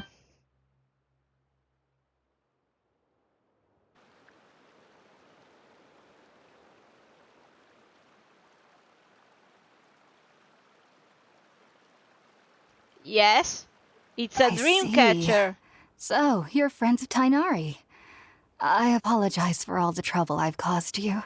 I'm grateful that you came so quickly to save me. You even brought all this fruit. Yeah, the fruit, Well, actually, we didn't bring the fruit. It was already here when we arrived. We were kind of wondering about that, actually. When we found you here, there was all this fruit lying around and even some juice dripping from your lips. How did you end up like this anyway? It was the Kurugu. Oh, really? I seem to understand now. All the fruit was likely from my, neighbor. Must have come by and saw me like this. No, it's bullshit. It's the fairy. Your neighbor? You mean there's someone else living nearby? Oh? So you're able to see them too? Yeah. Wait, hold on a second, Traveler. You say that before we arrived, you saw some mysterious creature and suddenly had a strange dream? Isn't that a little too crazy to believe? I mean, honestly, the whole journey is a bit too crazy to believe, and yet here we are. No, I actually do believe what the Traveler is saying. I myself had a similar experience once before and ended up scaring my timid little neighbor here. You needn't worry. They mean you no harm. They only dragged you into the dream because they hoped to buy themselves a little time in order to scurry away. Wait, so we cannot trust anymore what happened? Or was that a memory as well? Hypatia, just what kind of creature is your neighbor exactly? Directly from The Legend of Zelda Breath of the Wild. I'm not sure what it's called, to be honest. But I do know that they have some sort of deeper connection with the Dendro Archon. I swear, if they end up saying that the Dendro Archon is a fairy, like, best Archon hands down, like... I know this because the first time I saw them... She's already was so also cute. the exact day my consciousness was able to form a connection with Irminsul. Even after I opened my eyes and stopped meditating, my heart was still pounding, and my mind was racing with all the knowledge that I had touched. And at that very moment, I suddenly noticed a small figure at the opening of the cave. Yeah, the Kurugu is dancing an imaginary rave, like... In my curiosity, I began to walk over to the creature. They must have already been used to me living in the cave, because they didn't seem to mind me approaching them. They just kept doing whatever they were up to. I mean, I think this little guy is a special case. It wasn't until I crouched down next to them that they suddenly realized that I could see them. Oh! And then? And then I had a dream. By the time I came to, they were nowhere to be seen. No, I wanted to see more ravers. I was convinced they'd never show up again. But sure enough, I saw them nearby a few days later. And they weren't alone. They brought their friends. I feel like they aren't as afraid of me as the first time I approached them. But I never would have expected them to save me. They were organizing the biggest rave in all Sumeru. Yes, no doubt about that. By the way, Tainari mentioned in his letter that you had questions for me regarding Irminsul. Not only that, I have many questions. But maybe eat first. Sorry about that. Sounds like just drinking juice still isn't quite enough for my stomach. You haven't eaten in 3 days, bitch. Well, if somebody hadn't dropped the food earlier. Anyway, looks like we'll need to prepare something ourselves. Besides, Paimon's getting hungry too. Let's eat first and talk about Irminsul later. I have 10,000 unused dishes in my backpack. I'm sure I can give something to her. We're up, traveler. Today's menu will feature sweet madame and a radish veggie soup. You'll love them, Hypatia. They're our specialties after all. I am tired of preparing those dishes. Sounds good. I've never tried any dishes from other nations before. I certainly look forward to it. It's been so long since I've had a decent meal, too. To be honest, the last time had to be when Tainari came to visit. No! Don't! Don't, I see you! Don't you dare do... I'm ready, bitch.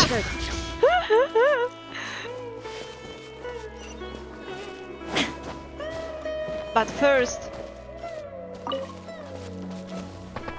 Potato.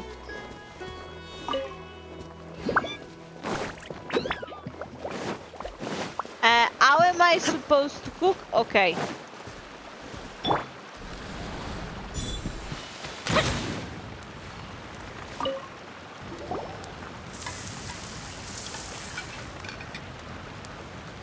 All done!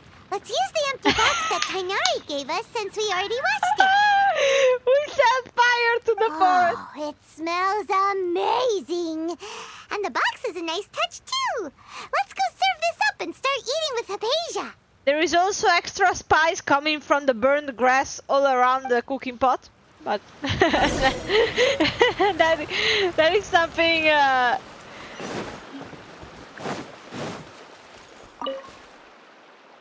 Are you already finished cooking? Smells delectable. I'm truly thankful whenever I can enjoy a proper meal like this. Cooking really isn't my forte. Being alive isn't, since you forgot to eat, and if we weren't looking for you, you would have died. That's you might not want to step foot outside of your house ever again without food, everything possibly. you mentioned was in Tainari's letter, it's still hard to believe you were able to connect with Irminsul immediately after smelling Spirit-born eel for the first time. It took me nearly 3 years before I could do so. And everyone at the academia even lauded me as a genius. You should know that some researchers spent their entire lives without ever successfully connecting with Irminsul as you have. So why does this incense allow people to connect to Irminsul? Because they're so desperate, they start hallucinating. The ingredients used to make Spirit-born ale primarily consist of plants created by Greater Lord Rukkhadevata. These special ingredients are conducive to heightening our senses to the Dendro Archon's power.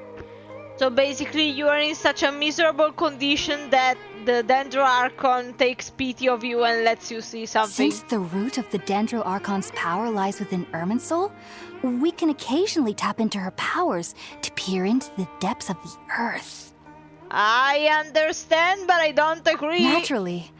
Anyone who can establish a connection with Irminsul in their first ever attempt must be a person of great understanding.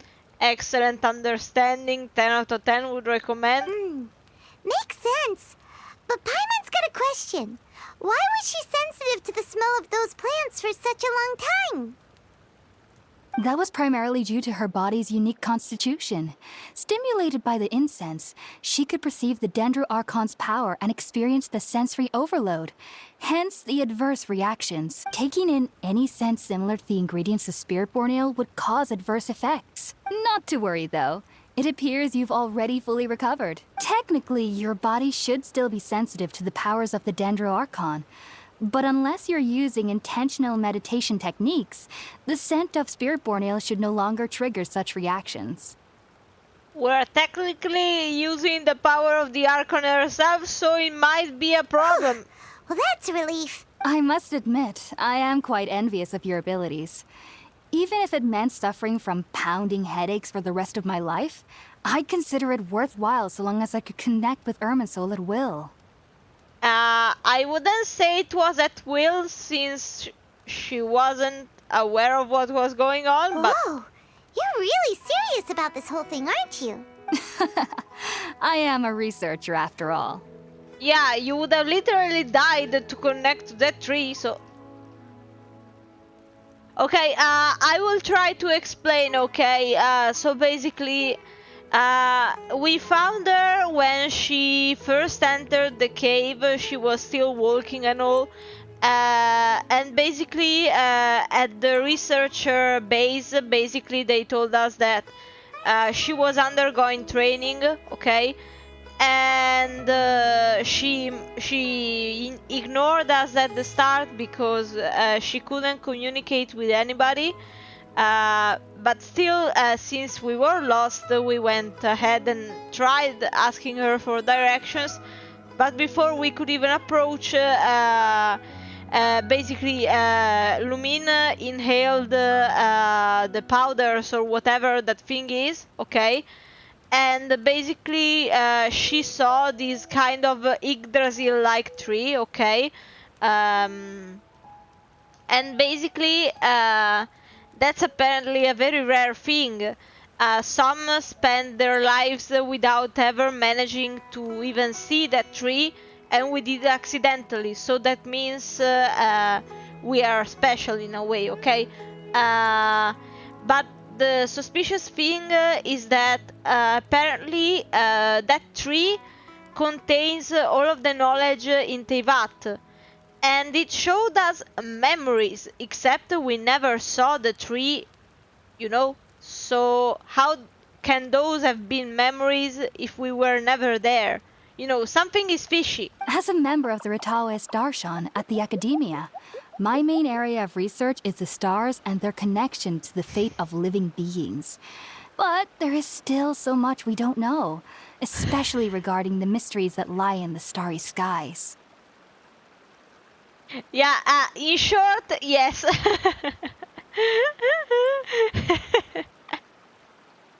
Which is why I must turn to the all-knowing Irminsul for answers. If only my perception wasn't so limited.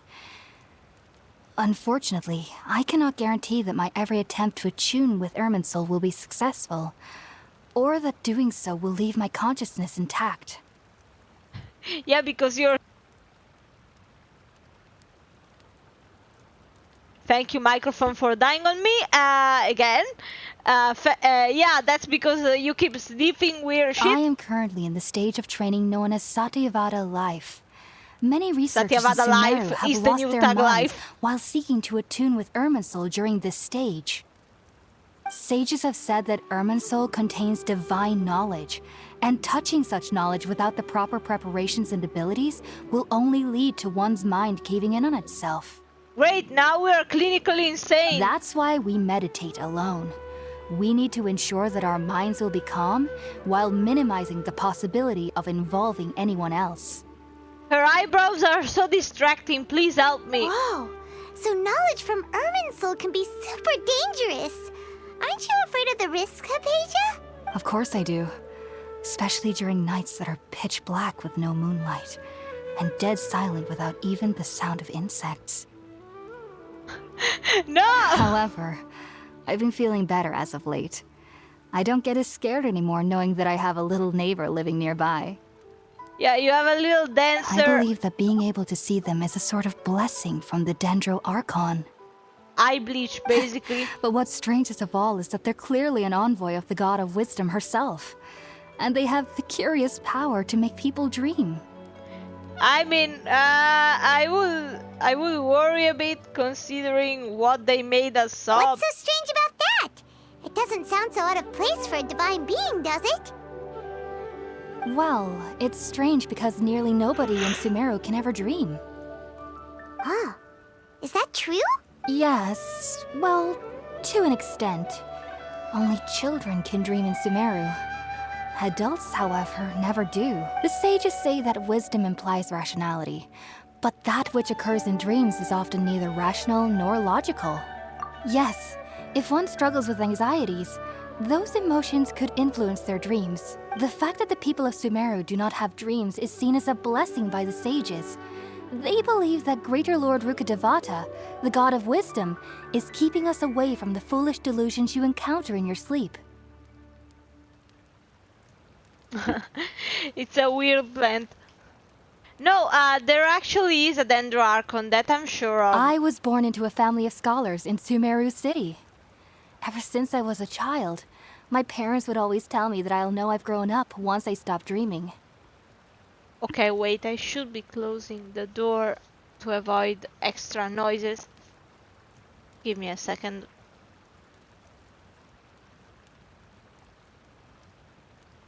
Okay. Now. I studied hard, enrolled as a student in the academia, and went on to become a researcher.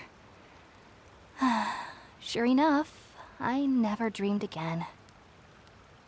Great thing.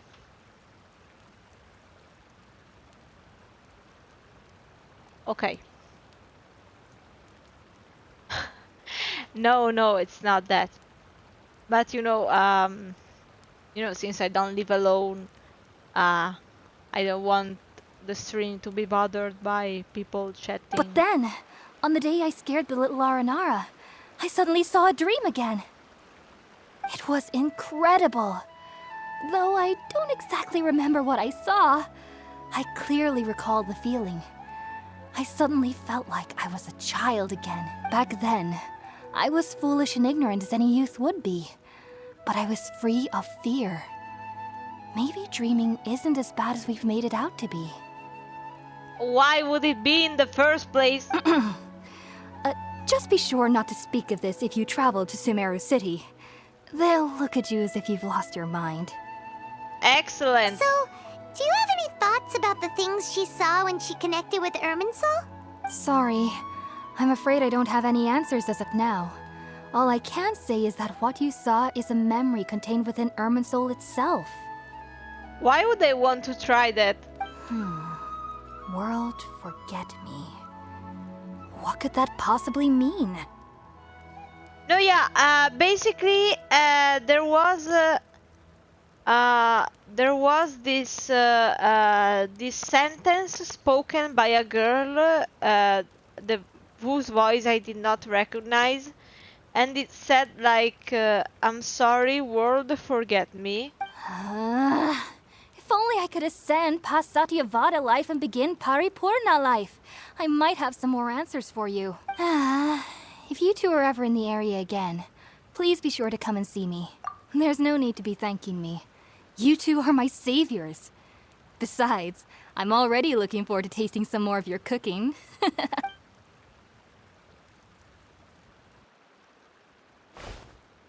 Now that we know Hypatia is alright and had the chance to ask her some questions, Paimon thinks it's about time to head back to Gandharvaville. I want to go away from there. No, like, I swear. Like, you know, it is true that I had already unlocked the map, you know, because I expected to travel a lot and everything, but we literally did not move from the starting area. I wanna go.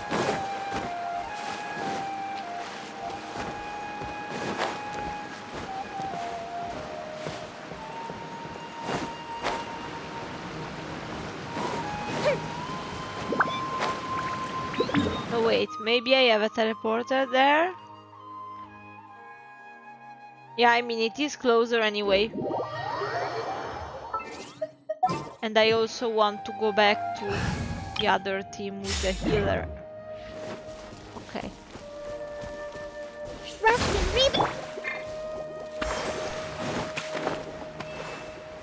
No, I'm going in the opposite direction. Yeah, I've told you, Sumeru all looks the same. I get lost 10,000 times, even with the map unlocked.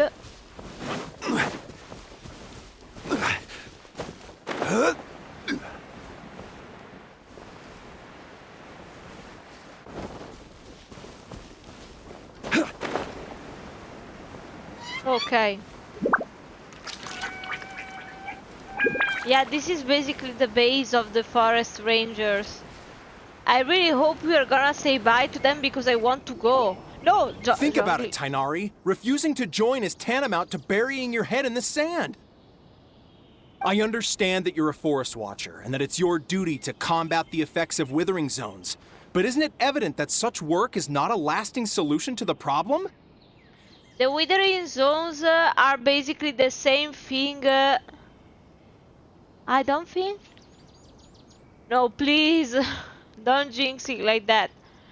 No, the withering zones are basically what happened in Horizon Forbidden West. Corruption, it kills the fauna, the flora. As Sage Kage clearly stated, your presence and guidance in Sumeru City is pivotal in finding a cure for Irminsul. How could you possibly refuse? Okay, Indian Julius Caesar, shut up. Keep your emotions in check, Ghulam. Let's at least listen to Tighnari's reason for declining. We're here to invite him to the Academia, not to cause a scene. Sage Kage, I am truly honored that you came here in person, but I'm afraid I must still decline your invitation. I am merely a forest watcher. How could the great minds of the Haravatat have any need of someone like me? Oh yeah, if you want, I played that game as well. Well, it turns out that your refusal letter had some implications on your master's reputation. He is a renowned sage of the Immorta, after all. So now I've come here in his stead. Yeah, but if he told you 10,000 times he doesn't want to join, leave him alone. I see. Huh. And I figured that given his temper, he would come here and berate me personally. Tighnari, your master is an integral part of this effort, and now he requires your assistance. But that's not what he wants to do with his life, so leave him alone. And what exactly does my master need of me, Sage Kage? You'll know, once you've arrived in Sumeru City, that is. Yeah, sure. And how long will I be required to stay? There's no definite answer as of now. In short, he wants you to stay there forever, so no, we are not coming. Do you mean to tell me that despite coming all the way here to Gandharvaville, you still can't answer the questions I laid out in the letter to my master? If that's the case, then I'm afraid I cannot give you a definite answer either. Oh! Tighnari, but you... But shut up! So be it. Come, Ghulam, we're leaving. And don't come again, possibly, because he has already mentioned they tried several times.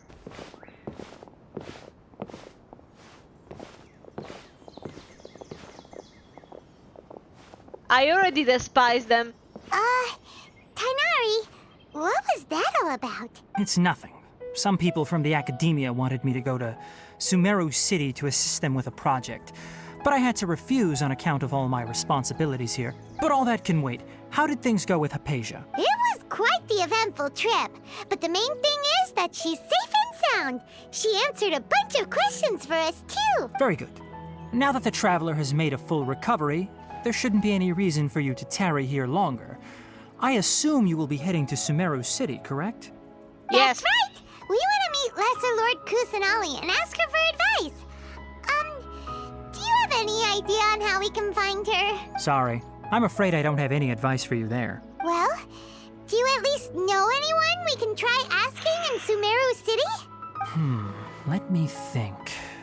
My trips to Sumeru City have been fairly short, and most of my acquaintances are researchers. How about this? I'll write you a letter of introduction that you can give to a researcher I know.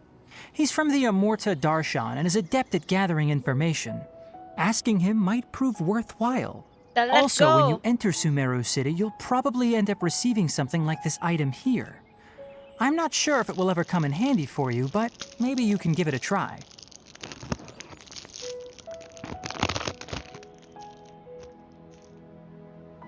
Oh?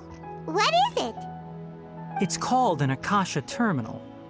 It's a tool produced by the Academia that utilizes the legacy of Greater Lord Rukkhadevata.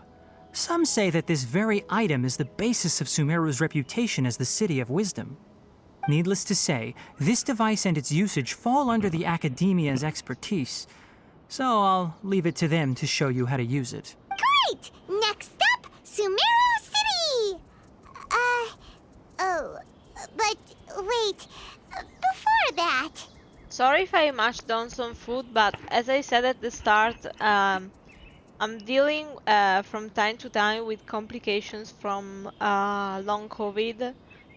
And you know, there are some things which changed, you know, in my body, and I don't want to describe it because it is disgusting as fuck, but yeah.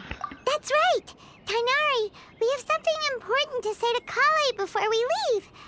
Is she doing better now? Yes, she's doing much better.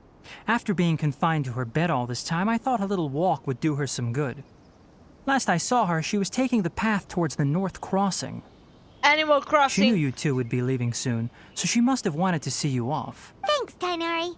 All right, let's go! Farewell, and good luck to you both.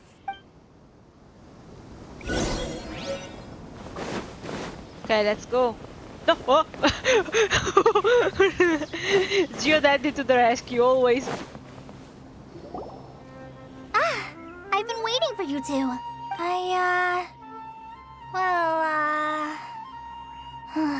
Never mind. I guess I should just wish you two a safe and successful journey. Gaming grandmas stand. Thanks for waiting here just to see us off, Kale. We're headed to Sumeru City. Don't worry about me. I can take care of myself. My condition won't be getting in the way of my duties. I want to be a forest ranger after all. It's up to me and the others to protect the rainforest here. And, I'm sorry. I should have told you both about my condition when we first met. I just wanted you two to treat me as a normal friend, not some girl that needs your sympathy. But I guess now I understand that the most important thing is for friends to be genuine with one another. There's no need to apologize, Kale. We should be thanking you for trusting us enough to be your friends and sharing your past with us.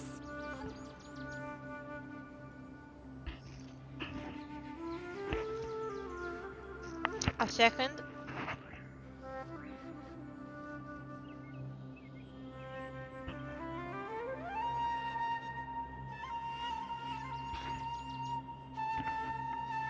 I understand that because whenever I was super caught in the craze of Animal Crossing, I redecorated the island 4 times. I basically did everything I could, so yeah, I loved that game as well. We're probably still gonna worry about your condition, but that's because we're friends and we care about you. Thank you. That means a lot. Before you leave, I have something for you. Oh? What is it? It's my recipe for pita pockets. I told you that I'd give you a copy, remember? My handwriting is a little, messy, so please don't laugh. Trust me, there is hardly any worse writers apart from myself. Yay! Thanks, Kale. Now we can eat those scrumptious little pitas whenever and wherever we like. The only thing that is positive from that is that basically you're so used to nearly legible writing that whenever people who are used to writing super well and not being able to read subpar compared to them writing, at least you're the one who can read. I hope that whenever you eat them, you'll both remember your time here in Gandharvaville. Well then, I, trainee Forest Ranger Kale, bid you both farewell. please visit Gandharvaville again. The Rangers will always be ready to assist you here. Yeah, it's so sad that she's still feeling, traumatized after what happened, albeit rightfully, but yeah, at least she had Amber. Like, I think there is hardly anyone better in Teyvat to deal with these kinds of things. Okay, Sumeru. Are you ready?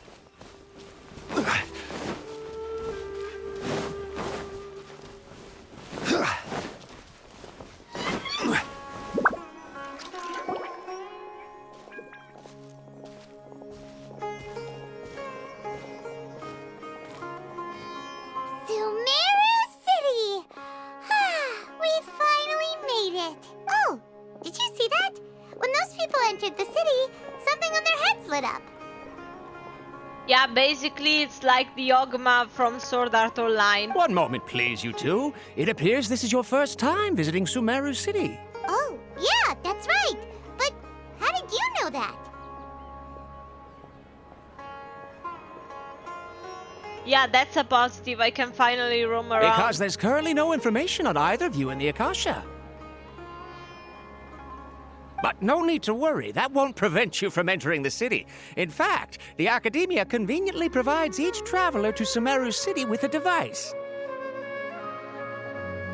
Why would they provide us with a device? Perhaps you two have heard of the Akasha before.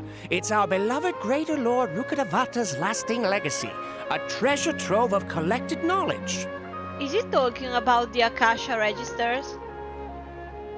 After centuries of tireless research on the Akasha, the Academia created one of its most ingenious inventions, the Akasha Terminal. As long as you are within Sumeru's borders, you may use an Akasha Terminal to connect directly to the Akasha and access any knowledge you need. I should mention that due to technical limitations, the operation of Akasha Terminals will be much smoother and more effective in large cities such as Sumeru City and Port Ormos. Oh, so this is the thing that Tainari was telling us about. It sounds pretty amazing. You two are quite fortunate. Until recently, it was standard practice to only issue Akasha Terminals to Outlanders who spent an extended amount of time in Sumeru. However, this policy was recently changed, and now all travelers are issued one upon arrival. And why was this changed exactly? Possibly for the Fatui? Here are your Akasha Terminals. Please handle them with care. What if I don't? It kinda looks like a leaf. To activate it, simply hold it in your hand and say the following phrase to yourself. May the mighty God bless us with their voice of wisdom. Oh, since this little doodad lets you access knowledge, maybe we can use it to find a way to meet Lesser Lord Kusanali. Let's give it a try. I mean, the only way this wouldn't be suspicious is if the Dendro Archon was also a bit of a tinkerer, a manufacturer of some kind, okay? And if she really was this generous about knowledge. But then again,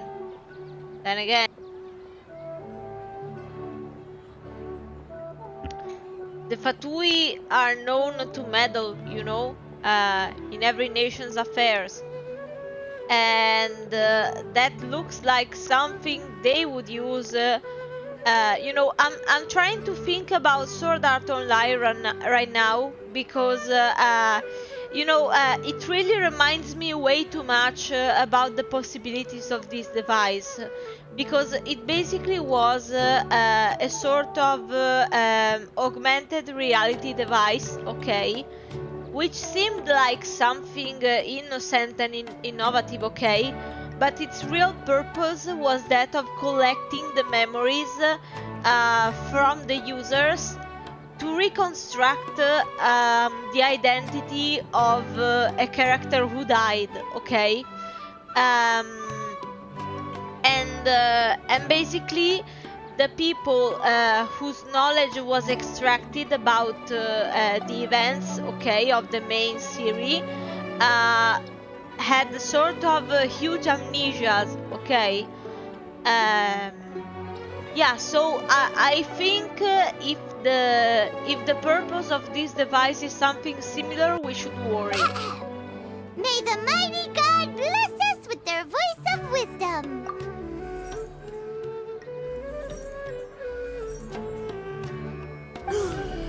Whoa! Just now, something clicked, and Paimon suddenly knew how to use this thing. It seems all we need to do is concentrate on what we want to know, and bam! You get it. Oh, that'll come in real handy. Exactly. That is the power of the Akasha. I am worried. And with that, let me officially welcome you both to Sumeru City. May the wisdom of the Dendro Archon always be your guide. Okay, now that we're in, we can check the Akasha about Lesser Lord Kusanali. Let Paimon try. Yeah, as if... 500 years ago, the sages found a newly born deity from within some scorched ruins. The deity now resides in the sanctuary of Suristana. Seems pretty similar to what Kali was telling us. Yeah, basically they fucking kidnapped the Archon. No, yeah, I understand, but yeah, basically they kidnapped the Archon. She was just a child. But they find out, oh, she's the Archon. Now you're coming with us. Bitch, what? Okay, next, let's concentrate on asking how to meet her. Huh? Paimon doesn't sense anything. The Akasha didn't respond to Paimon's question. Possibly because it's not something you can ask. You know, I feel like the information available is still limited in some way. Come on! Focusing on this question feels like when you have something you're trying to remember and it's on the tip of your tongue, but you just can't think of it. Paimon's brain is exhausted. Oh, smart idea. But what are you going to ask it?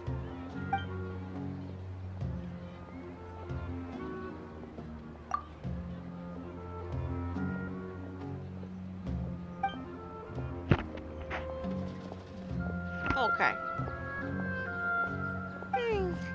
You too? Well, glad it's not just Paimon.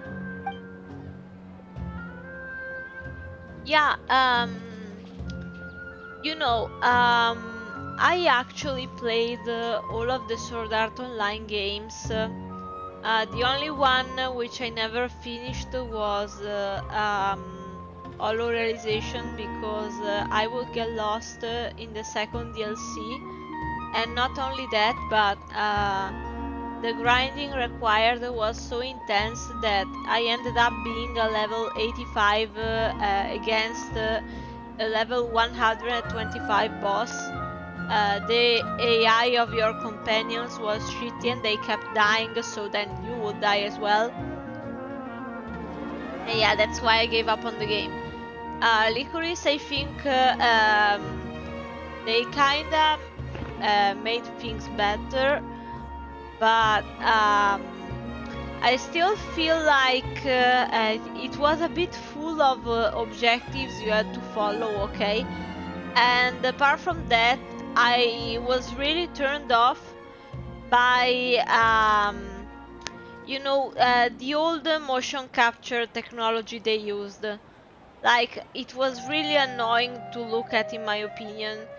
In a way, even though you would notice it sometimes, Fatal Bullet was better, because at least you would see like some very how do I even say it? Some very slow motion head movements. Like, imagine I'm speaking and I'm turning around like this, okay? No, I absolutely loved it too, and it was the series I was hoping to bring you here soon.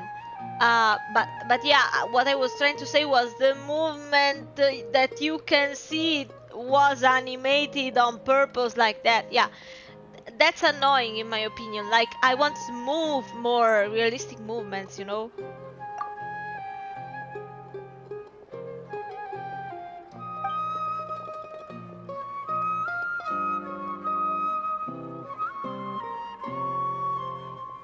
Oh, look! Hey, there is a clue there. The Akasha still imparts knowledge based on each person's identity, age, experiences, and other demographics. It is selective knowledge. They don't allow you to see everything. It's a lie. Huh. Could it be because we're Outlanders and we've only just arrived in Sumeru? You know, maybe we're not qualified to receive an answer to this sort of question or something.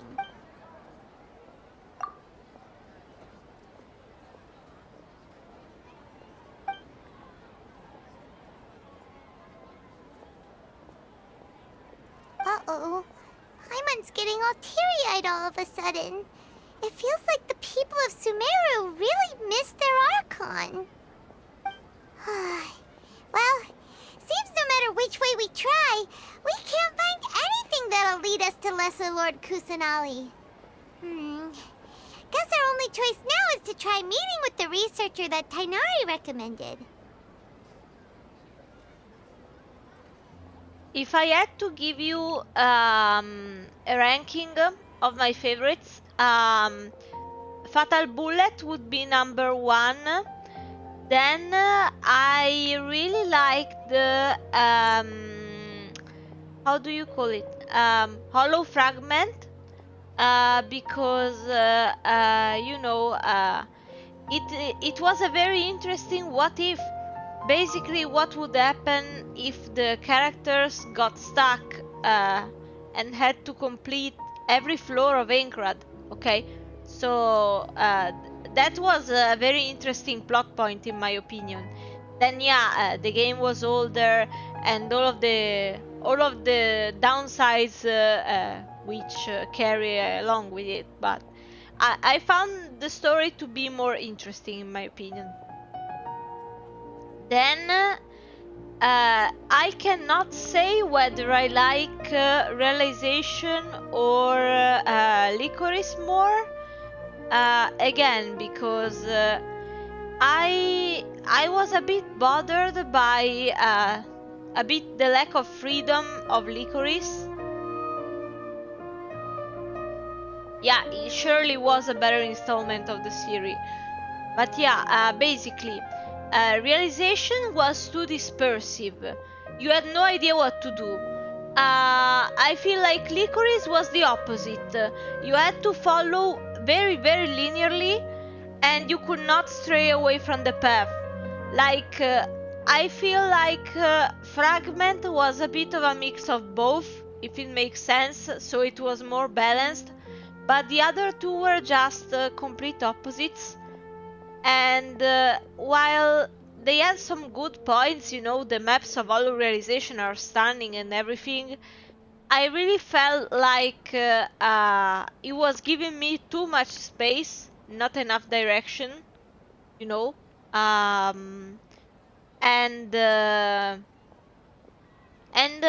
There was also some severe game-breaking sequences which you could trigger accidentally, you know, and that basically messed up my game once, and I had to repeat everything basically from the start. And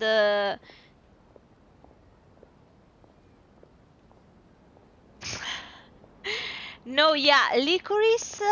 I think the very first days, or maybe even month, there was this level cap which was super annoying. I cannot relate very much to the quote-unquote newer players, okay? Because I was really used to the main storyline, okay? Then the players would come together in raids to get the legendary weapons after doing very precise and annoying things, let me tell you, to unlock the bosses every single time, because you couldn't unlock it once for forever, you know. And it was super annoying. I remember spending 1 hour and a half just to beat in a group of the maximum amount of people which could be allowed, to beat the boss with 1.5 million HP, when all of us basically what we were doing was one or two people attacked, the others were basically standing there and revived the others because we knew that we would get one shot. It was all of this basically. I found it very annoying after a while. That's why I don't think I will be bringing Licorice. I will be bringing Fatal Bullet because I really liked it, but the other ones, no. He's from Sumeru and even has a position in the academia. Maybe he'll be able to access more info from the Akasha. Let's see. Tainari wrote an address on the letter's envelope. Pickpockets. Oh, it's not far from the city's gate. Been handed all the Yeah, you can literally see it. Are you Rohawi? Oh, wow. Yes, that's me. Can I help you? Oh, wow. Great! You see, Tainari sent us here and... What? Tainari? Please, there's no need to say anything, really. Sure, I admit that the article I published last month wasn't my best work, and maybe the data didn't produce the most convincing results, but... Here! This is a letter from Tainari! Oh, let me see... Oh! Ooh, what a relief. You two nearly scared the life out of me. So you two just have some questions for me? That is true, but again, it's not a game I would play again. I don't see much replayability value, and some sequences were just too annoying. Seems even Tainari acknowledges my innate ability for procuring information. So, what is it you two would like to know? Yeah, last parenthesis on the game, because then I gotta continue a bit. But I accidentally sequence broke Licorice 2, and but that time it was even more accidental in a way because it wasn't just a neglect during the selection at the menu.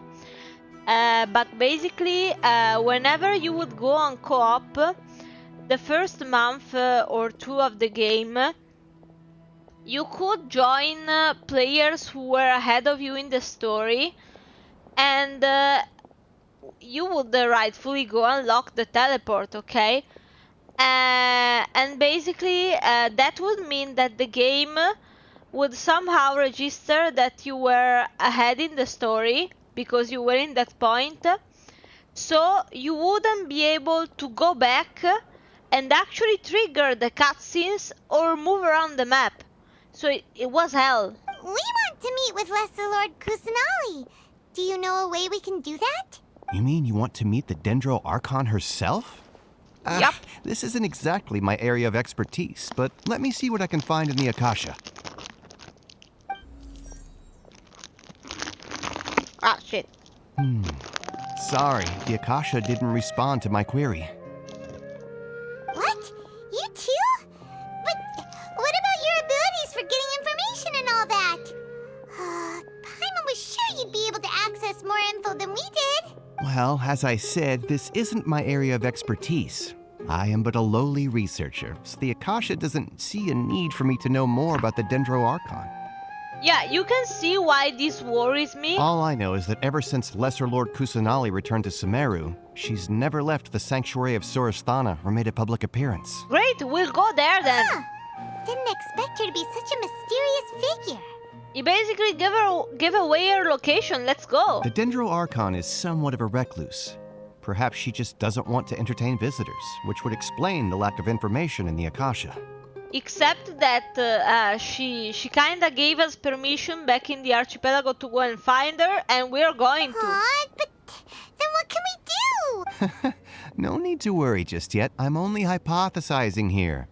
You could certainly try asking around and see if anyone else has ideas. I already have ideas. Go in. And besides, you two should consider the bright side of things. Not being able to see Lesser Lord Kusanali may not be a bad thing.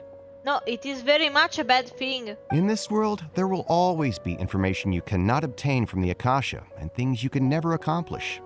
Knowing when to yield is a form of wisdom. No, that is indolence. Take me, for example. It's a miracle if my brain cells can spit out one paper every 3 years. But Tainari? That guy can publish 3 papers in just a single year. Yeah, because it doesn't allow people to tell him what to do? Okay. Thanks for your advice. Don't mention it. If you two ever want information about things like who's been promoted within the academia or relations between the 6 great sages, come find me. I don't give a shit about that. Bye. Hey, come on. This is a survival skill at the academia. No, I don't care. Paimon's expectations were pretty low, but this is so low, it's like digging holes in the dirt. And that's why we need to gather the information ourselves. So what do we do now?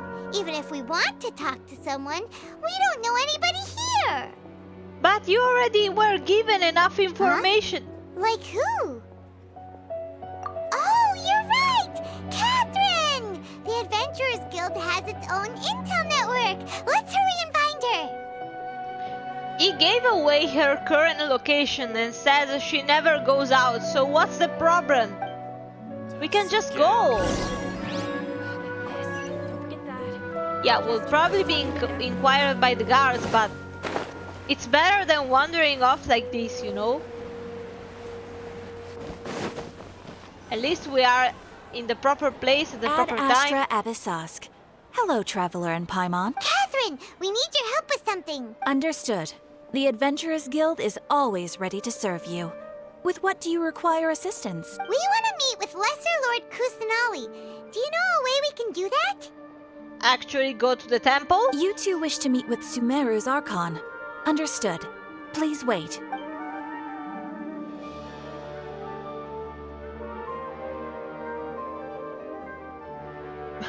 I apologize, but I am unable to call up any relevant information in the Akasha.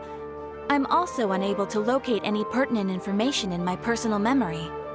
Wait a second. So, no, listen. Someone made a theory about, you know, the fact that when we stand next to Catherine, sometimes she says things like error and rebooting. So if she is an android, was she created by the Fatui possibly? Aww, another dead end. Well, if Catherine can't help us, then we really don't know anyone else to ask now. Because basically, we know that there is one member of the Fatui, Sandrone, also called the Puppeteer, which apparently loves tinkering and creating all sorts of robots, okay? Please do not worry. I may know of someone who can help you two. In Sumeru, the Adventurers Guild does not serve as the vanguard of information. Rather, there are numerous active mercenary groups collectively known as the Eremites. They take on various contracts and work all across Sumeru, so they naturally accrue intelligence. An Eremite brigade called the Corps of 30 is in charge of Sumeru City's defenses. Not only are they the oldest brigade, but they are responsible for managing and coordinating the affairs of all other mercenary brigades. Corps of 30? What a weird name. Supposedly, they are named as such because their ranks numbered 30 at their inception. Asfand, an advisor with the Corps of 30, maintains good relations with the Adventurers Guild. Though he's already retired, he and his words carry great weight within mercenary circles. Well, that's not really an issue, because if you recall, the very first Raiden Shogun we meet was an android herself. She was programmed by the Archon, and she looked exactly like the normal one. So I absolutely don't think this is a discriminant. No. During her story chapter, you can see that basically we managed to convince her to get out of the sword, which was where her consciousness... I can't speak anymore. Where her consciousness was placed. And basically she, quote-unquote, regains her body. But how can I explain it? It was a bit of a long thing. Basically, the reason why she had created that puppet, which she could program in the first place, was that she didn't want to suffer corrosion. Something Zhongli mentioned, the reason why he wanted to stop being an Archon, okay? and she had sealed her consciousness into the sword, but then we drag her out, and there is a sort of fight between her and the puppet, and basically this fight, while a blink of an eye passed, since it was in another time capsule sort of thing, it actually lasted for centuries, and in the end she won and regained her body back. So yeah, she was an android because she would face corrosion. If you'd like to get in contact with him, you can find him at the Core of 30's headquarters, the Citadel of Rexar. You're welcome. I wish you two the best of luck. We look forward to your exploits in Sumeru. Can I go to the Dendro Archon, please? Off to the Citadel of Rexar we go! I don't need anyone else. I just want to go. Oh, and I found this finally. But yeah, I think I will always travel back to Mondstadt because there are actually like 3 layers to this city. No, I'm going, bitch, bye! I'm going to the temple. I wanna go home. The Dendro Archon's home. Welcome. In this The case. Adventurers Guild told me to expect you to. Yes, but have you told your Archon that we're expecting her? It's nice to meet you, Osfond. We'd like to ask you about something. Yes. Can we go? Please? I see. So, Catherine's the one who sent you this way. No, technically it was your god herself, but we're gonna ignore that and pretend it's Catherine. Ha! It's true that the Eremites network is vast, but even I can't help you meet the Dendro Archon. I envy you. I want cookies too. Wait, seriously? That's it? Yeah, that's it. I am going to do something illegal and trespass her property at this point. Afraid so. The Eremites aren't terribly religious, so we don't know much about divinities. As far as the Akasha goes, we can access even less than you. Excellent. We originally came from the desert. The gods there died off long ago.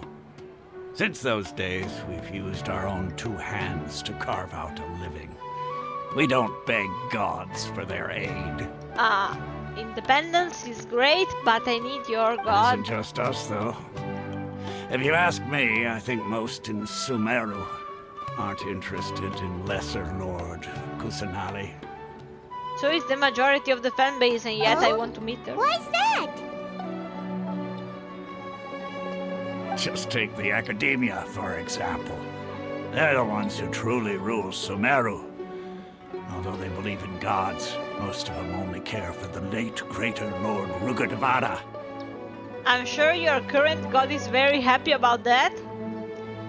In their eyes, she was the one who founded Sumeru it's a she? and gifted us with the Akasha. Lesser Lord Kusanali just happened to inherit her legacy. Couldn't you call her Lady then? Because of the Academia's influence, most citizens are more familiar with Greater Lord Rugadavada and hold her in greater esteem. Why is she not Lady if it's a she? Not to mention that Lesser Lord Kusanali never makes an appearance, and the Academia never announces anything about her. As far as the people of Sumeru are concerned, she's just a god that exists. And that's all. Excellent, but can I meet Really? her? Aw. After hearing all of that, Paimon sort of feels bad for Lesser Lord Kusanali. And that's why we will recruit her into our party, but... But who knows? We're all just guessing when it comes down to it. I'm not guessing. Besides, I'm sure the God of Wisdom doesn't worry about her reputation among people like us. All right. Well, thanks for the info, Osfond. No, it was useless. No problem. Always happy to help out the Adventurers Guild. Can we just go now? No one knows anything. It's a waste of time. Seems Osfond was right about most people's attitudes here. I say the best strategy is the easiest one. We're gonna shout Not her only are name they not interested and in hope the she Dendro comes. Archon, they even say stuff like, if the Akasha doesn't think I should know, then I don't need to know about it. Yeah, it's stupid. We've been asking for information non-stop ever since we got to Sumeru. But the harder we try, the more helpless everything seems.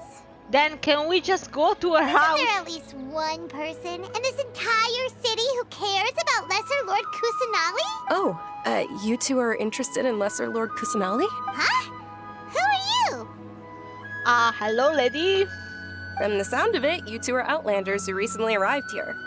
You've been asking around for information on Lesser Lord Kusanali, right? That would be correct. Oh, I'm sorry.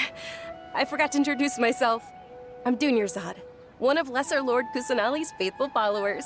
Great, take us to her. Whoa, really? Then do you know how we can meet with her? I'm afraid I can't help you with that. But your conversation earlier did happen to remind me of a legend about the Dendro Arc. Sure. It goes like this. Long, long ago, there was a man who heard a prophecy. It predicted that a great calamity was about to befall him. Panicked by what he heard, the man sought out the Dendro Archon in hopes that she would bless him with the wisdom to help him escape his predicament. The man journeyed across deserts and through rainforests and experienced tribulations of every kind. However, he still couldn't find any trace of the Dendro Archon. In despair, he thought, alas, the Archon has abandoned me. He then had no choice but to sorrowfully resign to his fate. Okay, and then what happened? And then, the calamity came. But to his own surprise, the man felt somehow emboldened by the trials of his journey. By relying on his own strength, he managed to overcome the adversity. At that moment, a bird perched upon his shoulder. This bird was, in fact, an avatar of the Dendro Archon. She said, "O Archon Seeker, do you now understand? She and her wisdom have long been found by you. Along your journey, we were in every flower and blade of grass, every ray of sparkling sun, and every breath of dancing wind. So long as you continue to think and ponder, we'll be wherever you go." Yeah, thanks for the story! Paimon feels all warm and fuzzy inside after that. In a way. It seems like this story is also one of the Dendro Archon's avatars. Dunyarzad, since you worship Lesser Lord Kusanali, can you tell us anything else about her? Like how to enter her house? Of course. So did you two know that, I'm terribly sorry, but it seems something's come up now. Let's chat another day. You're being suspicious. Hey, wait! What the heck just happened? It looks like they're searching for someone. This stinks! We finally managed to find a lead about Lesser Lord Kusanali! We can't let them get in the way now. Let's see if we can get rid of them. Then we can catch up with Dunyarzad. Hey, have you two seen a brown-haired girl wearing a purple top and a long blue dress? We're looking for her. Did she have bandages wrapped around her wrists? Yes, that's her. Did you see which direction she went? Yeah, she went that way. Quick, after her!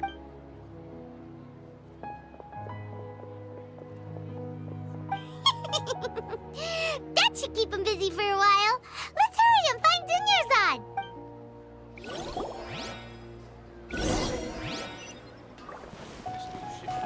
It would have been such a Paimon moment if she was actually pointing at the correct direction.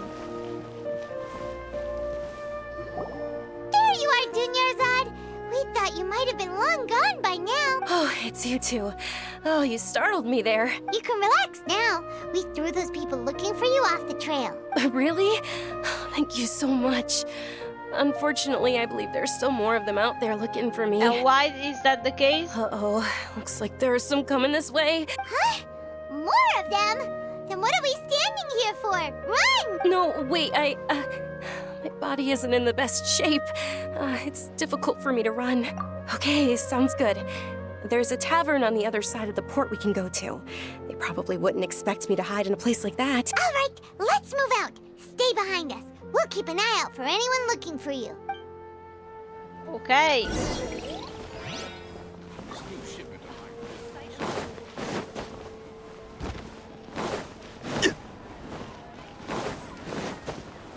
let's go. Oh my god, I burned your daddy, I'm sorry.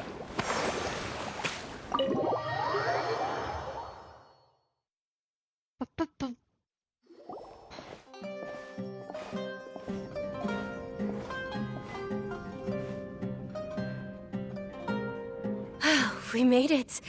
Oh, they shouldn't be able to find us now. Wait, stand down, Dia. Hello? Can you not attack people on sight? Thank you. My lady, who are these two? They're travelers that I met on the street just a moment ago. They happened to notice that you were all searching for me, so they helped me hide. I see. In that case, you two should scram. There's nothing here for you.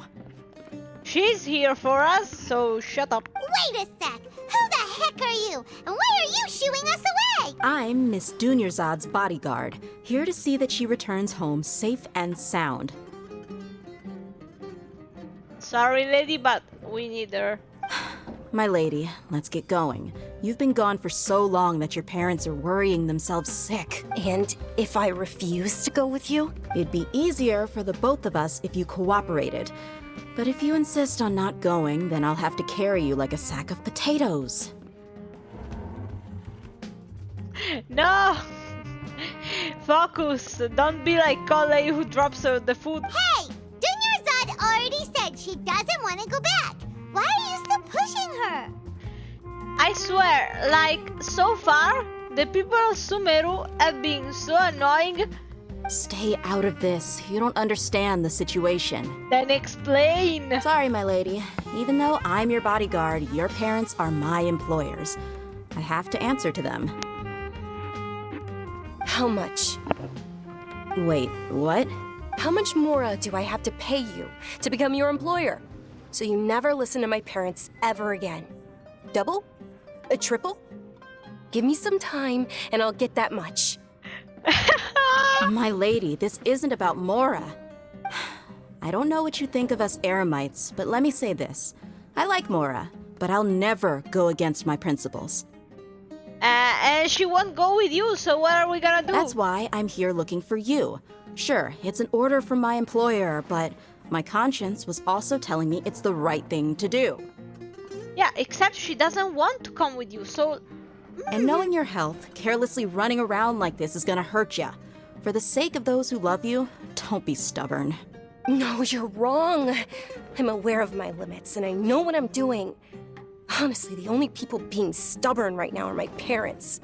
Yeah, also one thing, like, if the issue is that her body is weak and she shouldn't be overexerting herself, you chasing her around like this is only gonna worsen the situation like 10,000 times. And I know perfectly well that it makes no difference if I'm at home or not. I still won't accept reality. And every time I bring this up, they just change the subject. Dia, you've been living with us a long time already. This should be old news to you.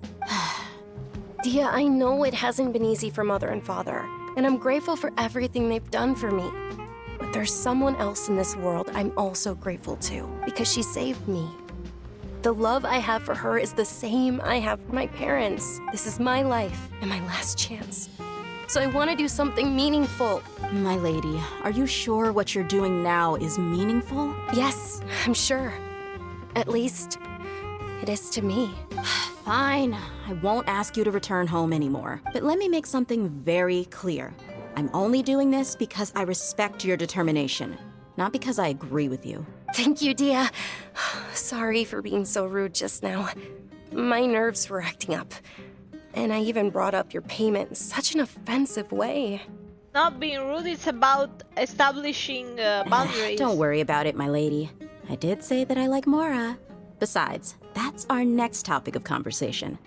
Oh, Today's little excursion caused such a ruckus that every single bodyguard at the estate was deployed. It wouldn't be easy to hide things from your old man. Since this definitely won't be your last escapade, here's a little tip. You should at least make it look like your room and things are still in order when you leave. Also, you'll need someone to cover you for when you're out and about. So, I'll let you hire me, my lady. This way, everyone wins. As for the pay, Let's say half of what your father pays me. We can settle the bill when we return to the estate. Okay, deal. Yay! Looks like they've reached an understanding. So basically, she's still getting paid by the father, but doesn't follow what his father says, what her father says, and then gets half of that pay from her to actually just turn a blind eye. So basically, by doing nothing, she's getting 1.5 times the pay. I see. I'm fine, really. I just feel a little tired now that things have calmed down. My lady, stop trying to look tough. We're already in a tavern, so let's rest up and grab some grub. I'm sorry for worrying you two. If you don't mind, I'd like for you to join us. Sure! After you rest up, we want to hear more about Lesser Lord Kusanali. Yes, can I go to her house, please? Like, I swear, I was thinking Sumeru would be like so mind-blowing that I didn't even have the time to process things. Now I'm begging for things to go faster.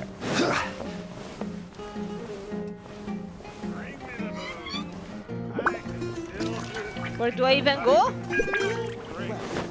Your perspective is just tunnel visioning.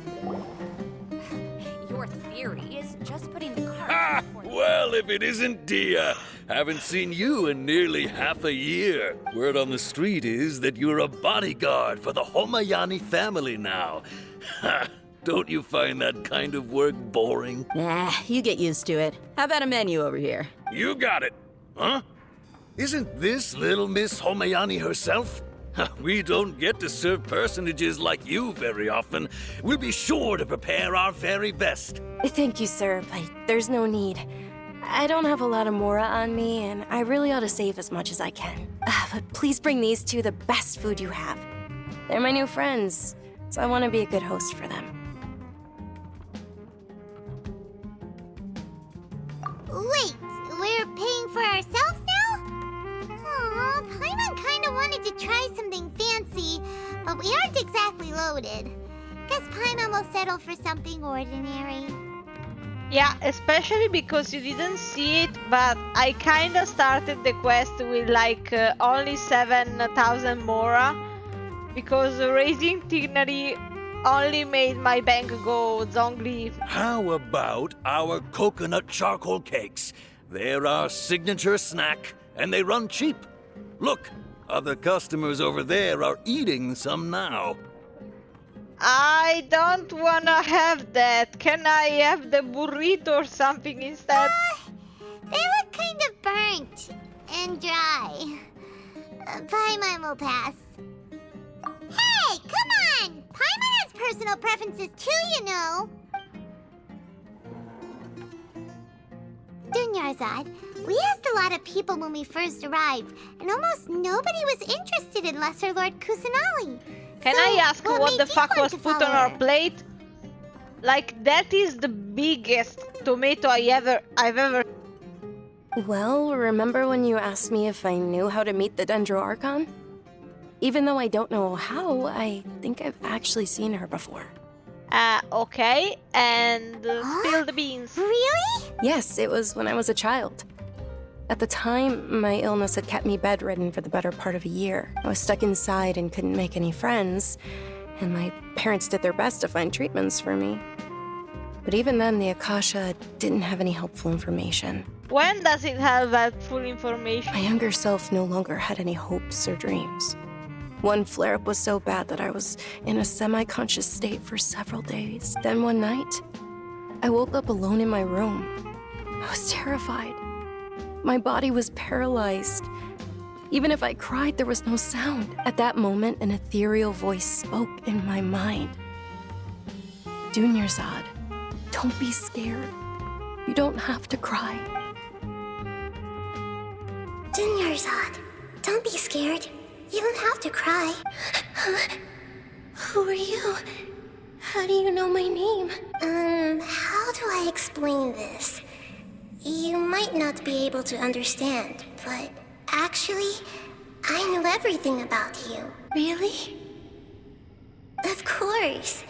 I know that you're scared of thunder, that you hate taking medicine every morning, and that you love counting the petals on your mom's skirt. Wow, you really do know everything. Dinnerzad, is there anything you want? What? Not really. I can't go anywhere or do anything. Huh? But aren't you a child? All children have wishes.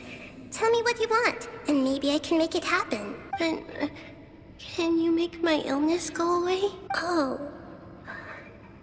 I'm sorry. But I'm not powerful enough to do that right now. Then, can you be my friend? After that, the voice said, "Okay, I'll be your friend." Although my body was suffering during those days, that voice encouraged me and told me many wondrous things. Beyond my window was the flourishing Sumeru city. Beyond the city was a lush rainforest. And beyond that was the wall of Samiel, deserts, and all of Teyvat. Once I finally made it through that bout of illness, I couldn't hear that voice anymore. I told my mother about it, but she said that I must have been dreaming. But I know that that voice wasn't a figment of my imagination. Before that, I had never heard of Teyvat. Yes, for sure. If it weren't for that voice, I would have never grown curious about the outside world, nor would I have learned how to read and enjoy so many books. I don't think she is the god of wishes, because if the closest figure that comes to my mind when you give her that title, okay, is the dead ex-Electro Archon Makoto, the sister of the actual and current shogun, which was the god of dreams. Okay, so I'm not sure about that yet, but at the same time, there is maybe one thing which could help you. Archons have some values, okay, that they represent, but specifically they can change depending on the Archon, despite it being the same element. So basically, you know, the current Cryo Archon is the god of love, okay, which is also a sort of cryo definition, because there is conflict within herself, because she no longer has any love left for people, like the Teyvat chapter preview says. And the ex-Cryo Archon was apparently an Archon who cared a lot about business and contracts, and was probably surprised by the devotion Ganyu has towards Zhongli, and that's why she gave her a vision. Like, things have changed, okay? So maybe it could possibly be that they are trying to force on Kusanali the same ideologies and values that the other Archon represented, but they might have changed, and she may very well be a god of wishes of some sort. That voice sparked a desire for wisdom. It had to have been the Dendro Archon. I've been hoping for a chance to repay her kindness. In fact, I was running around today to help prepare the Sub-Zerus festival for her. What's the Sub-Zerus festival? It's Lesser Lord Kusanali's birthday, which was the day that she was found by the sages. Found and kidnapped. It's actually an old holiday that originally celebrated Greater Lord Rukkhadevata's birthday. When she passed away, the holiday eventually became a celebration of the Lesser Lord's birthday. Like, can you see the impression I'm getting? Like, they're trying to think that this new Archon is just a replacement which is identical to the old one in some way. Like, they're trying to force the other Archon's identity and deeds on her, you know? That's the impression I'm getting. I heard everyone was overjoyed when they welcomed her back to Sumeru. In those days, the festival was a huge deal. Like, maybe they think she's a reincarnation of some sort, but she isn't But that. because of the Academia's influence, people have gradually lost interest in the festival. And why would the Academia be interested in ruining the culture? Ironically, the Academia actively participates in Sumeru's many holidays dedicated to Greater Lord Rukkhadevata. But when it comes to the Sub-Zero's festival, forget any funding. They practically act like it doesn't exist. Ah, yeah, perfect. Just because we don't want it to have happened, it doesn't exist. There is no war in Ba Sing Se. Maybe they see Lesser Lord Kusanali's birth as confirmation of Greater Lord Rukkhadevata's death, so they're reluctant to celebrate it. Yes, but you can't just pretend that your god is still alive. Aww, but that's awful. It is. It's absolutely terrible. Sure, the Greater Lord founded Sumeru, but hasn't Lesser Lord Kusanali been the one quietly protecting us for the past few hundred years? Yeah, 500 to be exact. It's still quite a bit of time. Just remember that we're still out in public. Don't get too carried away now. Oi. I know that people over by the Grand Bazaar still hold the Sub-Zero's festival to this day. But I hadn't met any of them before, so I was never able to contribute. But recently, I made a friend there who also follows Lesser Lord Kusanali. I gave her my savings because I want her to throw a wonderful festival this year. That's the least I could do for Lesser Lord Kusanali. And let me guess, it is the actual god. Hold on, my lady. Does this friend happen to be Nilu, the one who sends flowers to the estate? Yes, that's her. What do you want? I saw her leaving the other day with a nervous look on her face. It seemed like she was hiding something in her arms. Did you give her something? And even yes. if she did? Initially, I didn't have much more prepared, so I had Nilu sell one of my skirts. I've agreed with Nilu to meet up at the Grand Bazaar today and see how things are coming along. Dia, would you accompany me? Sure. That's quite the trip, though. I'll carry you. No, that would be too much. Even for you. You might as well just accept the lift. If I let you walk, who knows how long it'll take us. And if anything happens to you, then I'd really never hear the end of it from your father. But of course. Nilu will be thrilled to hear there are more people interested in Lesser Lord Kusanali. I didn't think I would be seeing Nilo in this patch.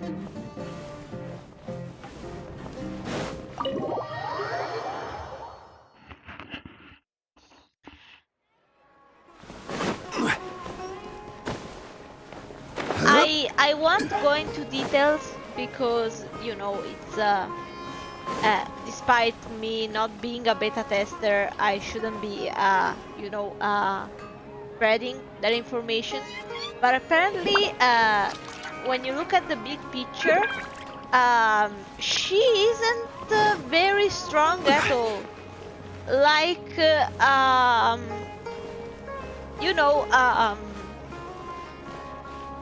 from what I understood, she basically only works to apply Hydro to the enemy. She apparently doesn't do much damage at all. So she's only there as a sort of enabler for the elemental reactions. And I honestly hope they change that, because yeah, I mean, I pull everyone, so I could very well skip her, but you know, I like her, so I would like her to be useful in some way. Sorry I'm late, Nilu. Oh, Dunyarzad.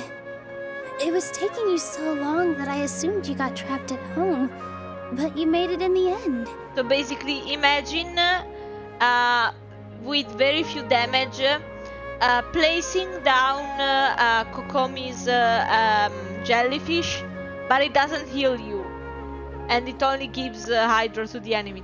That's what people say she's about. Uh-oh. But if Dia's here, that means you got caught, right? Yeah, but we kinda bought her silence. You could say that, but everything worked out. She's on our side now. Yeah, at the cost of quite a bit of more for her to just shut up. Not completely. Oh, and who are these two?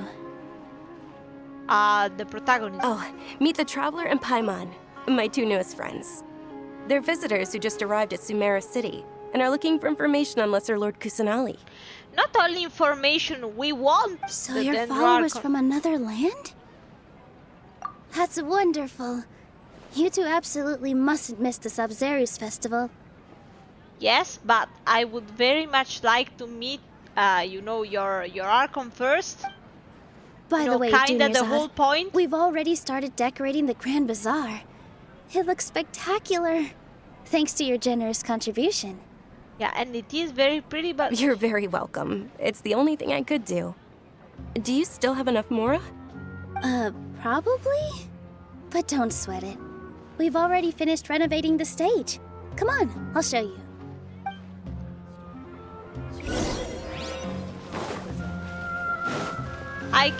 I'm keeping on the lookout to see if I can find her, you know. Like they had made Zhongli and Venti appear, you know, before the reveal. Not bad. But I don't see her. Last time I was here, the stairs were full of holes. The stairs were nothing. A little while ago, we discovered that the tree above the stage had a huge chunk of bark ready to fall off. Mr. Zubair was worried sick. We reported it to the academia many times, but they never sent anyone to deal with it. We didn't want anything bad happening, so we were going to cancel all the stage performances. Oh, probably because it was the theater asking. The academia looks down on performers like us. They probably think it would be best if the theater closed down completely. There is something I'm not understanding. Okay, the academia is technically supposed to enable and spread culture, okay? Then why is it trying to make people forget about culture in the first place? We can't let that happen, though. Not only would everyone involved in the theater go hungry, but then we wouldn't be able to hold the Sub-Zero's festival anymore. Thank the Dendra Archon for Dunyarzad. She's so With the cute. Mora she gave us, we hired someone to patch up the tree, and we also gave the stage a much-needed makeover. The stage is going to be even prettier when it's festival time. I can't wait for you to see it. And I can't wait to see you on the stage. You've been practicing so long already. It's almost time for your dream to become reality. It's our dream. I'll do my best for the two of us. Like, look! Like, she's an even cuter version of Ayaka, if that was even possible. Nilu, what are you gonna be doing at the festival? She'll be dancing the dance of Sub-Zeros, the most important performance at the Sub-Zeros festival. Dunyarzad, have you told them the origin of this holiday? I only told them about the Greater Lord and Lesser Lord so far. Yeah, but you haven't told me where I can find her house yet. Like, at this point, I'm willing to beg. Okay. Then I'll tell you two about how this holiday came to be. No, please tell me about where I can According find to legend, the Sub-Zero's festival was originally the Goddess of Flowers' birthday celebration for the Greater Lord. A long, long time ago, on one of Greater Lord Rukkhadevata's birthdays, her friends threw her a celebratory banquet. That is Madame Ping. Some of the gods got drunk. One started playing music, and the Greater Lord started singing, so the Goddess of Flowers began to dance. No, for real, like, I could just do it on my own. Like, go at the door and ask, hey, I kind of want to see your god. Can you give me 5 minutes? Thank you. As she danced upon the grass, countless beautiful parisaras began to bloom wherever she stepped. Those brilliant purple flowers became her dazzling stage. All the gods clamored, oh, if only time could stop at this very moment. Of course they did. When people mention the gods, they always think of the Archon War. But Sumeru's gods also had happy times. Although they aren't around anymore, they're preserved in our tradition of dance. This outfit I'm wearing is apparently based on how the Goddess of Flowers looked. I'm gonna bet she was so pretty. Though we're just tiny people compared to the Divine, we still have to do our best to make sure that the birthday girl feels loved on her special day. No, like, I mean, I am a bit like that too, okay? I am the kind that if I believe for the greater good, innovation is better compared to traditions, you know? Because some traditions are bad, you know, they are, you can't say that, but at the same time, if it is something as harmless and possibly so happy, you know, because these are happy memories, like, why aren't you preserving them? No? Nilu, you of all people will definitely be able to convey our well wishes to the Dendro Archon. I also noticed that you went the extra mile and scattered Patisaras around the stage. They symbolize the goddess of flowers, after all. It's just a shame that all the real Patisaras went extinct after her death. Yeah. The Greater Lord brought forth Patisaras in memory of the goddess of flowers. But she ultimately could never truly replicate that beautiful purple. Thinking about the goddess of flowers dance makes me wish I could have seen it. If my stage were anything like that, I'd be thrilled if I had just 2 real Patisaras on the stage. I mean, I'm sure in the whole of Sumeru, maybe, you know, they could still be there. Like, glazed lilies, they were thought to have gone extinct, and yet in a desolate place they were found, so...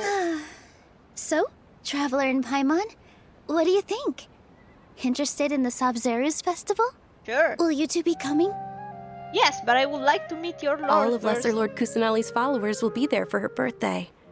It'll be a good opportunity for you to learn more about her. Ooh, Paimon thinks that's a great idea! Hey, come on! There's nothing wrong with enjoying a festival. Besides, it's Lesser Lord Kusanali's birthday! She'll be happy to have more people who are celebrating it. So how about we all attend the Sabzeruz festival together? But can I ask something? Like, I think I don't understand.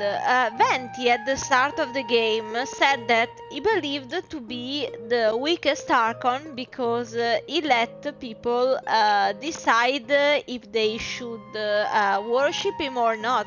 But he still has a whole church behind him, no? A church surely has a lot of people involved, okay? And this small theater, you're telling me that even though the people of Sumeru don't care about the Dendro Archon, you know, like, shouldn't Kusanali have less power than Venti? Junior's because of less Let me followers? show you which stage decorations we've picked out so far. Traveler and Paimon, if that doesn't sound interesting to you, then feel free to explore the area.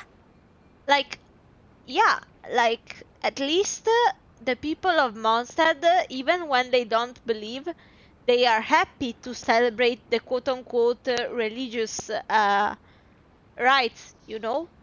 The celebrations and everything. These ones really want to forget, or don't care at all, even for the... You know, it's Everyone weird. at the Grand Bazaar loves Lesser Lord Kusanali, and we're all looking forward to the Sabzeruz festival. In that case, we'll take a look around. It's a bit weird. There is something off about it, I think. Whoa! What's with your yellow hair? And why do your clothes look so funny? Are you an outlander? If anything, my clothes look the closest to your gods, so Did you shut know up. that the Sabzeruz festival is about to happen? There'll be loads of fun things to do at the festival. But the best part is when Ferris, the Knight of Flowers, passes out candy to everyone. Great.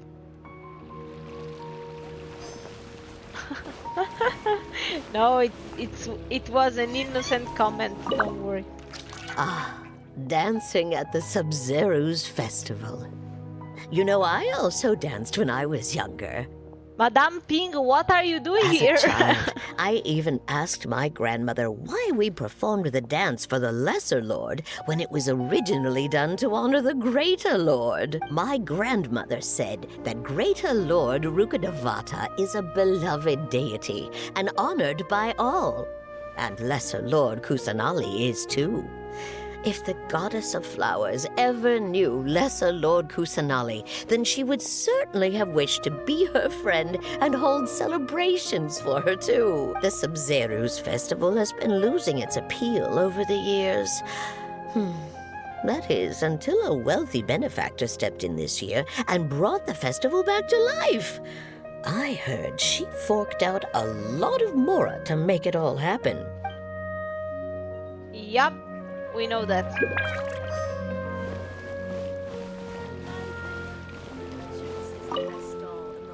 Things are really shaping up, and there's a buzz around the festival this year. We're expecting people from all over to come. Don't be fooled into thinking that Sumeru City has the best of everything.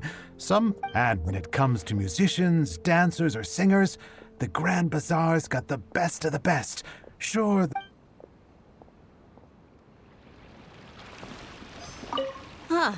Revamping the stage for the festival couldn't have been easy, that's for sure. I bet this year's festival will be one to remember. I don't know much about the Grand Bazaar, but I do know that the residents here have a penchant for song and dance. Two things that the academia doesn't particularly approve of. Oh, and the perfume sold around here is a lot better than what you'll find elsewhere.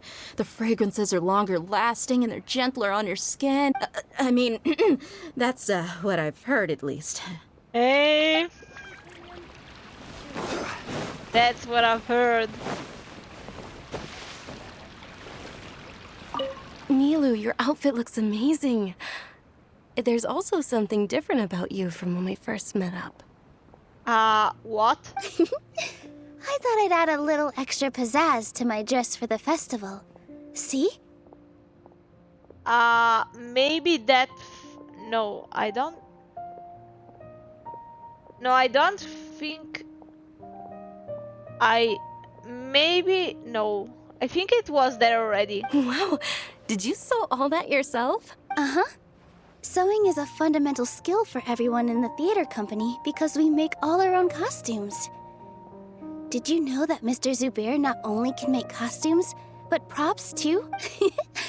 I've noticed that you can't keep your eyes off that crown over there. Would you like to try it on? May I? Which crown? Of course. The legends say that the goddess of flowers had beautiful horns on her head, so this crown was made to reflect that. Dunyarzad, you look absolutely stunning with it on. It's like I'm looking at the goddess of flowers herself.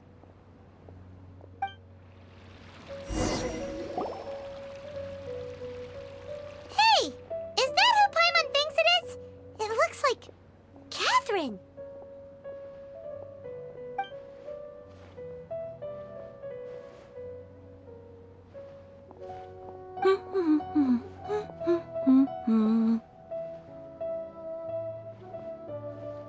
Huh.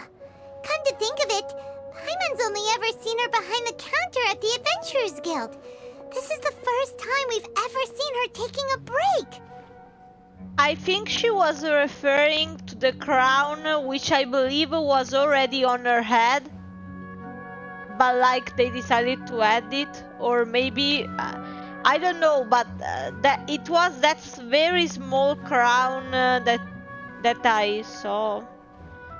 Yeah, a bit underwhelming. Hey, Catherine. Huh? Oh, hey! It's the Traveler and Paimon! What's shaken? Whoa! Break time Catherine sure sounds a lot less formal than usual. Paimon was still waiting for her to say Ad Astra Abyssosque. Sure. Standing behind the counter at the Adventurers Guild doesn't require any complicated functions. But saying and doing the same old things over and over again can get pretty monotonous. Like watching the same Fontaine movie day after day. No, trust me, I rotated the camera. There was nothing and only a little one on her head. So Fontaine is like Hollywood. But take you two, for example. You travel across Tevat to enrich your lives and gain new experiences.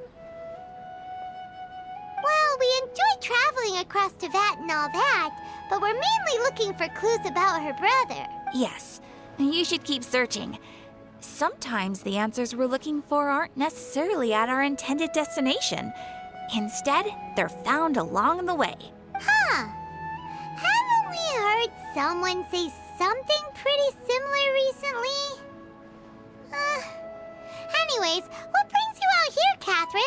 No, not particularly. I guess you could say that I'm loving the recent atmosphere here. If festivals bring happiness to everyone, then that's where their true value lies. Oh, it looks like it's about time for me to be heading back now. What was that guy doing in the back? What is he doing with his arms? Like, yeah, it's calling, but then Harlem Shake? What are you doing? Alright, we'll see you next time at the Adventurers Guild. Oh, by the way, thanks for connecting us with the Eremites. We've already made some great friends in Sumeru City thanks to you. I'm sure you two will get along well with the people here. You've already been blessed by the element of Dendro after all. See you around. How do you know we have been blessed if we didn't tell you? There's something really different about Catherine today. Yeah. Hey, traveler. Paimon. Oh, hey, Dia. What's going on? I've got something to tell ya. My lady knows you're looking for ways to meet Lesser Lord Kusanali, and she's been trying to come up with a way to help you. Well, I have an idea that might help. Showing up at her house? Are you serious? We'd love that! It might not necessarily pan out, so don't get your hopes up too much. I'll need to take you two somewhere and ask someone some questions. My lady is feeling a little worn out at the moment. Nilu's found a place for her to rest. After I take my lady home, let's meet in front of the Citadel of Regzar. Please, stop redirecting me places. I want to see your god. Where? Kusanali, come home. Show me your home. Let's head over to the Citadel of Regzar and wait for Dia.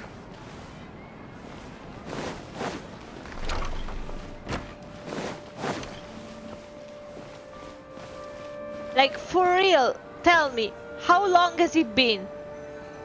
It has been 3 hours, and I'm barely seeing progress, which could have been summed up in like 40 minutes if we were dragging it long. No, not in that sense. Sorry, I'm late. It took some convincing for the master and mistress to believe that Miss Dunyarzad was only sitting in the port for a while because she was in a bad mood. Yeah, sure. Anyway, I guess I should be thanking you. I haven't seen Miss Dunyarzad that happy in a long time. If it wasn't for you two, she probably would have been caught and dragged back much earlier. You sure sound a whole lot nicer than when we first met, Dia. Who would have thought you had such a soft spot for Dunyarzad? I mean, she does ever since she got paid. It's called being a professional. I'm a bodyguard, and I work for whoever's paying. Look, Dia's blushing. Listen, you two. I don't expect to be working for Miss Dunyarzad very long, but I hope to finish things on a positive note if possible. Let's cut the chit-chat and head into the Citadel. We'll see if the person I know has a way for you two to meet with the Lesser Lord. Maybe going to her house could help since she doesn't go outside. Please. I just want to speak for 5 minutes. Maybe even less. Like... Oh, hey, Chief. Hello. Thank you for the panty shot. I hope I don't get banned. What are you doing here? And well, didn't expect to see you three together. I take it you all know each other already? Mm-hmm. We met this morning after the Adventurers Guild pointed us to Ozfon for more info. No kidding. Huh. So, where's Ruksha? I thought I'd help these two out by asking about the theft. Anything you can tell him? Asking about the theft? Can we skip Ruksha's to the gone point? over to the Academia. The Grand Sage recently ordered Sumeru City to begin bolstering its defenses. So people from all over have been called back to the city. Yes. Since you've already mentioned the theft, I suppose I might as well tell them what we know. Yes. Appreciate it, Chief. Theft? Sorry, what the heck are you guys talking about? We are going to do some favors for someone who hopefully knows something about something which we did. Just recently, the Academia lost something, and there's a chance the item is connected with the Dendro Archon. This case might just somehow help you in meeting her. Great. I suppose that's one way to look at it. But if you ask me, the case is more about the Academia than anything else. Yeah, I suspect the same. Fill you in. The Academia recently sent a convoy to pick up an important package from Aru village. Word got out, and the convoy was robbed on its way back. The Grand Sage took the whole matter very seriously. Not only did he dispatch the Matra, but also enlisted our help in the search for leads. All we know so far is that whatever was stolen is currently in Port Ormos. You two have heard of Port Ormos, haven't you? It's the largest commercial port in all of Sumeru. You can travel there by leaving Sumeru City and heading south along the river. So we are just getting farther and farther from the Archon. The Academia's grip isn't long enough to reach all the way to Port Ormos, so the city's a little more laid back, meaning the population's also a mixed bag. You never know who you'll meet there. Apparently what was lost has a great deal to do with the Akasha, knowledge, and even the gods. I'm afraid I don't have any other details for you, though. Yeah, you barely gave us anything. If you're interested, maybe you could head to Port Ormos and ask around yourselves. If you want my advice, try introducing yourselves as students of the Academia once you're there. I mean, technically Lisa was the best in 200 years. Are you serious, Chief? All the Academia students are in Sumeru City, you know. Why should they pretend to be students in Port Ormos? Because if Lisa is in Mondstadt, being at the port is way closer. If you're also interested, just go there and see what happens. Count me out. I've got plenty of work to do here for the Homayani family. And take it from me, if you two really do decide to visit Port Ormos, you'd best watch your backs. Let's just say that the Eremites there aren't nearly as friendly as those here in Sumeru City. And I wouldn't have exactly called them friendly anyway. There are even some extremists who go around shouting slogans like, "Retake Sumeru for the Scarlet King." Great. Word is that more and more are joining their movement. They're becoming a real headache for Chief and the others. You bet they are. The Scarlet King's been dead for thousands of years. Now they start spreading rumors of his return. Ridiculous. Who's supposed to be the Scarlet King? Not everyone's like you, Chief. Even the desert natives who abandoned their homes in the wilderness still wish to have a god of their own. Well, Traveler, that's about all the information we have for you. Thanks, Dia! And you too, Osfon! Since we've gathered all we could for the moment in Sumeru City, let's head to Port Ormos and see what we can find next. Miss Dunyarzad is looking forward to seeing you both at the Sub-Zerus Festival, so be sure to get yourselves back here in time for that. Good. Then we'll see you both at the Sub-Zerus Festival.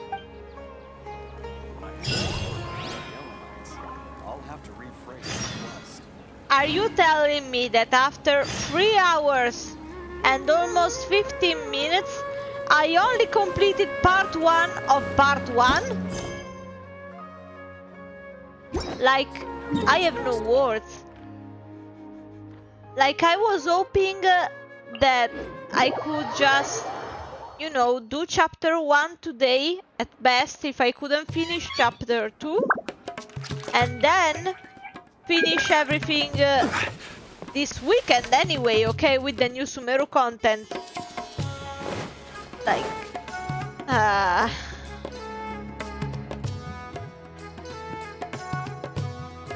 like, if in 4 hours I don't see one appearance of the Dendro Archon, come and have I'm a good gonna look lose yourself. a bit of my patience. Traditional I already am, spices honestly. of the highest quality, made with pride and experience. Like, we are avoiding the point so much. Like, it is good, you know, to show the culture and all, but they should have kept it in a side mission, not the Archon mission, because they're all sending us in places which have nothing to do with it. You've got a deal. I can't thank you enough for always looking after my business. Believe me, I'm not making this up. Several Eremite mercenary groups are nearly in open conflict, but does the core of 30 care? that's not all. Did you know that... Wow! Talk about hurly-burly! This place is busy! Guess that's only to be expected for the largest port in Sumeru. Maybe it's because of what Dia told us earlier, but Paimon can't seem to shake the feeling that there's also danger lurking in these crowds. I wouldn't call literally 4 people in the city a crowd, but...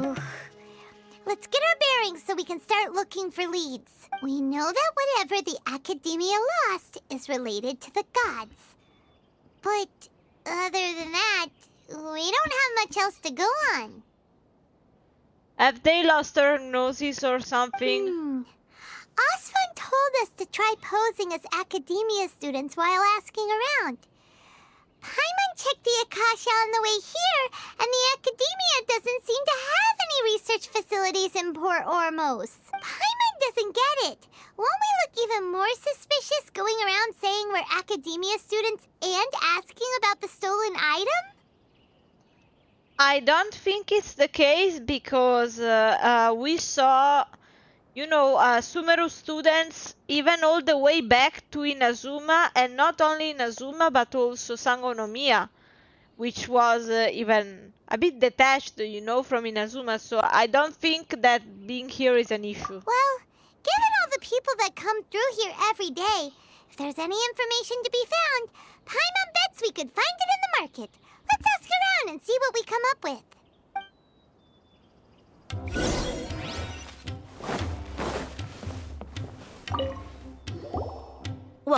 Welcome. How can I help you two? Hi there. We would like to ask you a question. Do students from the Academia ever come to Port Ormos? Of course. Especially around this time of year.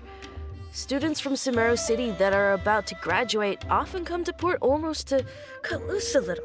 Many people often talk about how hard it is to get accepted into the Academia, let alone graduate. But those who finish their studies and go on to become full-time researchers at the Academia have it even harder. Sure, we may not be Sumeru City, but Port Ormos offers beautiful scenery and a stress-free environment. Some even say it's good luck to come to Port Ormos, so students and researchers come flocking here when things get to be too much at the Academia. But, don't you see how wrong this sounds?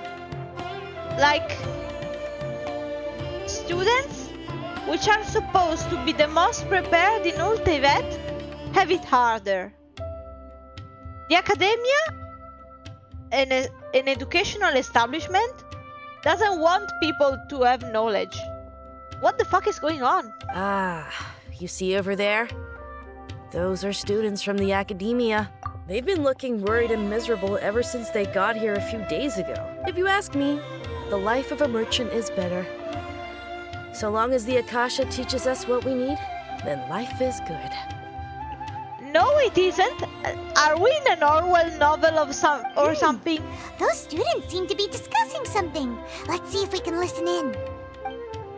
Are you just gonna blindly follow what people tell you, not question anything? It's no good.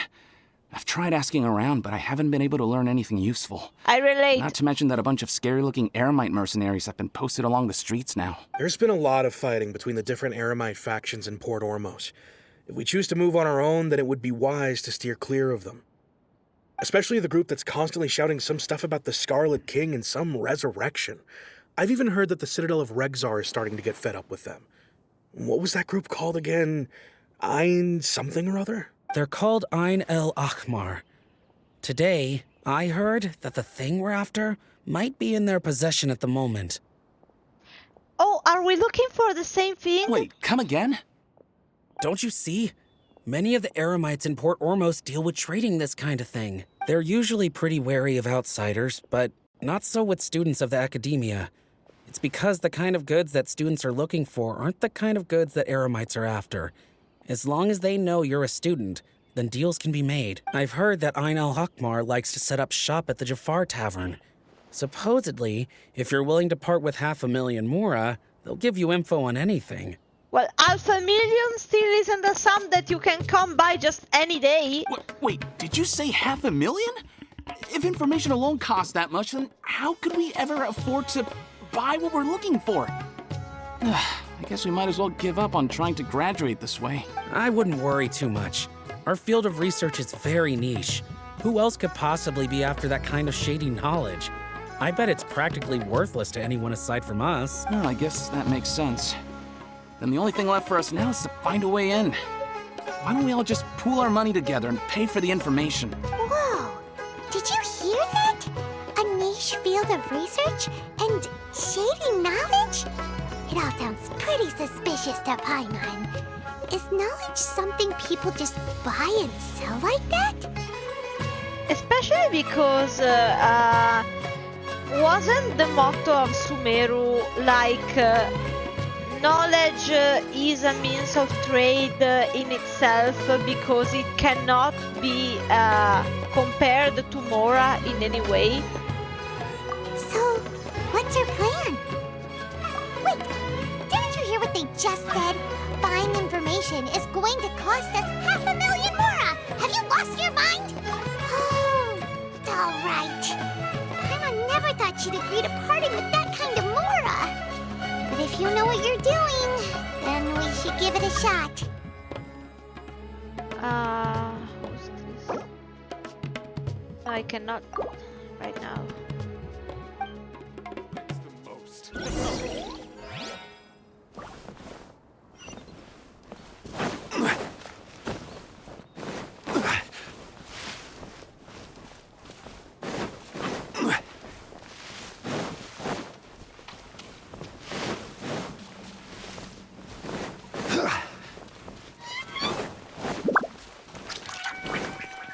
This is the place we heard those students talking about. Let's find a seat somewhere and see if we can Okay. Oh, you've arrived. Please, take a seat. Yeah, and they absolutely don't notice you if you fucking fly. So, they think that they can go toe-to-toe with the boss? Ha! Once we reclaim the power of the Scarlet King, they'll be the first that the boss punishes. Aren't they the subordinates of that bodyguard girl? They're nothing to be afraid of. Our main rival now is the Caracal Battalion. They've also amassed a significant amount of Mora this time, so we mustn't underestimate them. How can the Caracal Battalion compete with the boss when they're nothing but a bunch of money-grubbing opportunists out for a quick Mora? Yeah, with Boss's fervent devotion, he'll be able to use this power to bring our god back this time. Huh. All these guys talk about is the Scarlet King, so they're probably the ones we're looking for. Greater Lord Ruka Devata. That traitor and her followers must not be spared. The day will come when the Scarlet King exacts vengeance on Sumeru, and all of them shall be punished.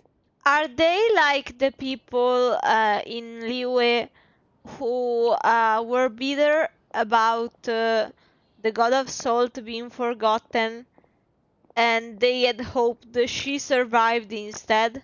Yeah, Paimon was wondering what they meant too. We should ask about that if we get the chance later.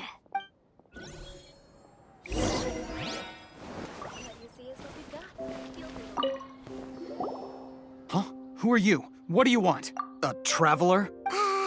Now's probably not the time to talk about that. Didn't the students say Eremites are wary of outsiders? A student? What's a student from Sumeru City doing in Port Ormos? Ah, well, if it's info you want, you've come to the right place. The question is, can you afford it? Oh, Paimon can't stand to see so much more go. But there's no other choice right now. Here, this is the merchant's address. Whatever you're looking for, you'll find it there. Hmm? Well, what are you waiting for? Oh, that's right. We heard you mention the Scarlet King just now. We're actually interested to know more because we're archaeology students. Fine. Since you've already handed over the Mora, I guess I can throw in a little extra info. As you can see, members of Ain al-Ahmar are devout believers of the Scarlet King. Years ago, the Scarlet King founded the great desert nation that was our homeland. It was an advanced civilization, far beyond anything you'll see in present-day Sumeru. The Scarlet King was the rightful god of wisdom, but he was betrayed by a companion he trusted. She even stripped him of his title, God of Wisdom. Damn. So, you mean the traitor was... Greater Lord Ruka Devata, yes.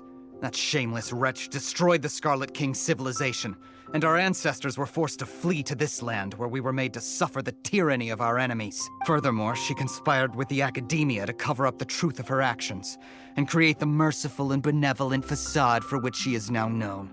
Ugh, just thinking about it sickens me. I mean, I am not sure if we can believe them 100% for now, but it is true that they are manipulating the information influx. But the story doesn't end there, oh no. The Scarlet King isn't truly dead. The voice of the Oracle has been heard in the desert, prophesying his resurrection. Mark my words, our god shall return. And when that day comes, all followers of the traitor and all the desert dwellers who have forgotten their true god will suffer retribution together. So it's Diluc! The Scarlet King is Diluc confirmed! If what I'm saying makes you shiver with fear, it might not be too late for you to become a believer of the Scarlet King.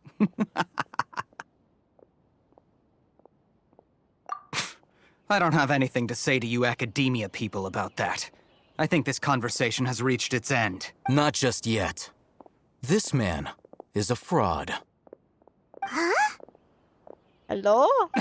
You again? Deranged Academia lunatic. Yes, it's me again. I already warned you that if you weren't willing to sit and discuss things with me, I'd take measures to make things uncomfortable for you. Listen to me. That address he gave you is fake. Or at least, you won't find a merchant waiting for you there. This group has been boasting all around that they can provide information on a certain item as a means of luring people into their territory. Once you show up, they keep up the act until they have hard evidence that you want to purchase said item. Then they use that to squeeze you for all the Mora you're worth. Hey! Shut it, Alhaitham! What are you playing at, trying to ruin our business like this, hmm? I told you the other day. I wish to discuss my terms with your boss. Ha! The boss made it perfectly clear that he won't negotiate with you. Yes, and in no uncertain terms. But that was then. It does not preclude him from changing his mind in the future. I'm warning you. Don't push us, or this could get ugly.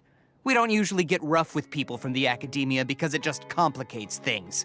For a lunatic like you, though, we might just have to make an exception. If you're suggesting that we escalate this from a verbal exchange to a physical one, I accept.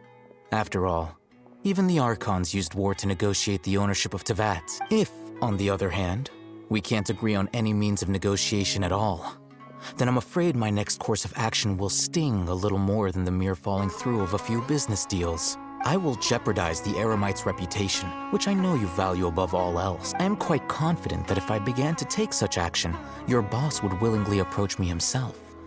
However, I fear that by then, some things will have happened that cannot be undone. Also, a word of advice.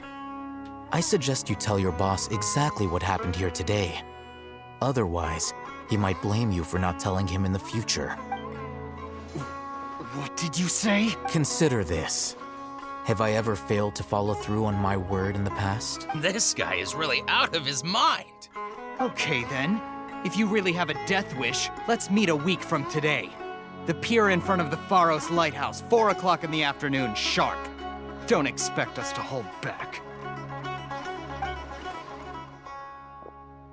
Not so fast. First, you return the 500,000 Mora to them.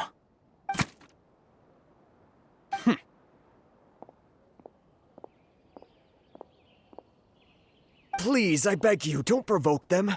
We can't afford any trouble with this crowd. They haven't even paid for their food yet. Ah, Mr. Iman. There appears to be fewer staff in the restaurant recently. This wouldn't happen to be because they're all busy spreading the word to the students, would it? Well... Someone who chooses to do business with a group like that really can't afford to get so flustered the instant someone confronts them about it. Consider the meal compensation for our silence. I'd say you're getting an excellent deal. Whoa, did you see that? He not only got us our Mora back, but sent the Amorites running too! Plus, he seems to know a lot about what's going on around here. Let's catch up with him and ask some questions. He went that way! After him! Welcome. Okay, I'm not sure how much time I can keep streaming still for today. Again, I was hoping it would finish faster, but no. Wait up! It's Al-Haytham, right? What do you want? No need for thanks. My goal was to get to them, and you two gave me just the opportunity I needed. We're even. Oh, I advise you to keep your distance from them. Since they weren't able to make off with your Mora in the end, they might harass you again in the future. All right. Goodbye. Hold your horses! We still have something to ask you about! Since you tore through their scam right in front of them, you must know the real story about certain something, no? Who exactly are you two? And why are you inquiring about that? A student. Right. Look, you should know that those thugs conducting business with you had nothing to do with your lie. Huh? Oh, yeah! She's really strong! Weren't you saying something about a physical exchange? We can help with that. She doesn't even have a vision. Forget it. Maybe not, but she can still use elemental energy. Otherwise, there's no way we'd go asking for info from Those high-headed thugs are definitely gonna bring a lot of backup for your next meeting. Even if you don't go alone, you won't regret taking us with you. All right, I accept. Got a pen and paper? If you're searching for someone who sells that kind of merchandise, I'll give you one of their addresses, and you can try your luck. We'll reconvene at the appointed time by the pier. It doesn't matter if you show up or not. So, since you were happy to give us this merchant's information, does that mean you can tell us exactly what we're after? You were willing to part with 500,000 Mora for something and you didn't even know what it was? Okay. Well, if you truly are as skilled as you claim, then you can beat the answer out of them when they become hostile. Look, if you've been making inquiries, then you have to know something by now.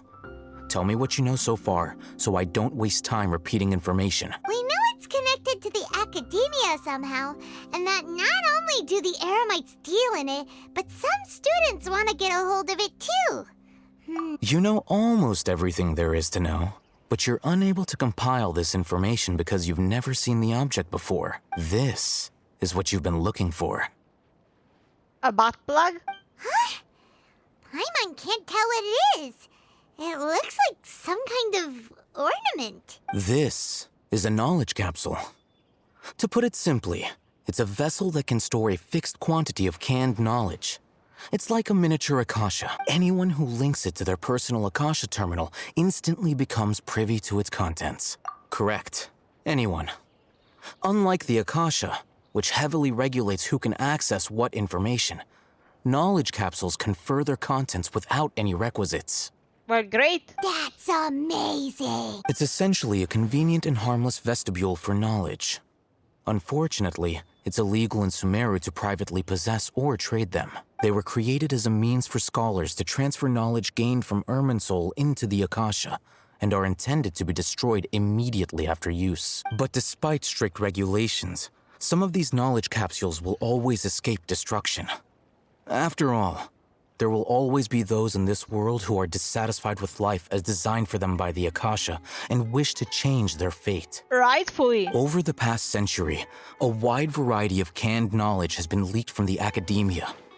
Now, in Port Ormos, the valuable ones are a means to Mora for the Eremites. Meanwhile, those which the Eremites deem to be useless to them occasionally prove useful to the common citizens and hapless academia students. Well, I think that about sums it up. Oh, so that's your true objective. With our current arrangement, I don't believe I can offer an answer. You're still resolved. Fine. Let's talk somewhere with fewer people.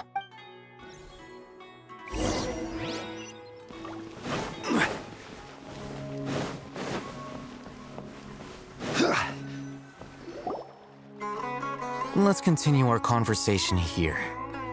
If you wish to learn more about the knowledge capsule that the Academia lost, then you must help me with something. I need you to find someone named Dory, a traveling merchant. Unlike the peddlers who hawk inferior knowledge capsules, she often has quality goods in stock. Some say that as long as there is profit to be made, there is nothing she won't dare to sell. She's guarded against people from the Academia because most of her wares don't comply with Academia regulations. I think she blacklisted me. I met with her informant, but it soon became clear that they had no intention of letting me get any further. Become one of Dory's customers and earn her trust. This is my condition for further collaboration. Why do you want us to meet with her? Until you complete this task, you don't have question privileges. Fine. So how do we go about doing this? You two are outlanders who haven't been here for long, so Dory should view you as safe clients. I'll give you the informant's address and their contact password. Beyond the password, though, I have no way of knowing what other tricks she might have up her sleeve. You'll have to improvise. This is kind of nerve-wracking. Yeah. The true challenge begins after you meet her. She has a keen nose for Mora and a shrewd eye for wares, and she only likes customers who she deems to have good taste. I'll prepare some funds for you. Buy her highest quality wares and earn her approval. But we only just saw a knowledge capsule for the first time. We don't know how to tell which ones are good and which ones are bad. Is that something we can learn quickly? I have a good critical eye. That's true. Have you two heard of elemental sight? Oh? That's a surprise. Guess I'll have to hold you in higher regard. Anyway, that ability should resolve your issue.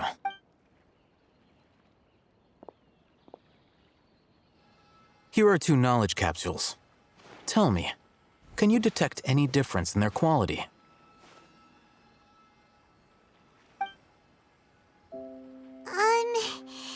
They look the same to Paimon.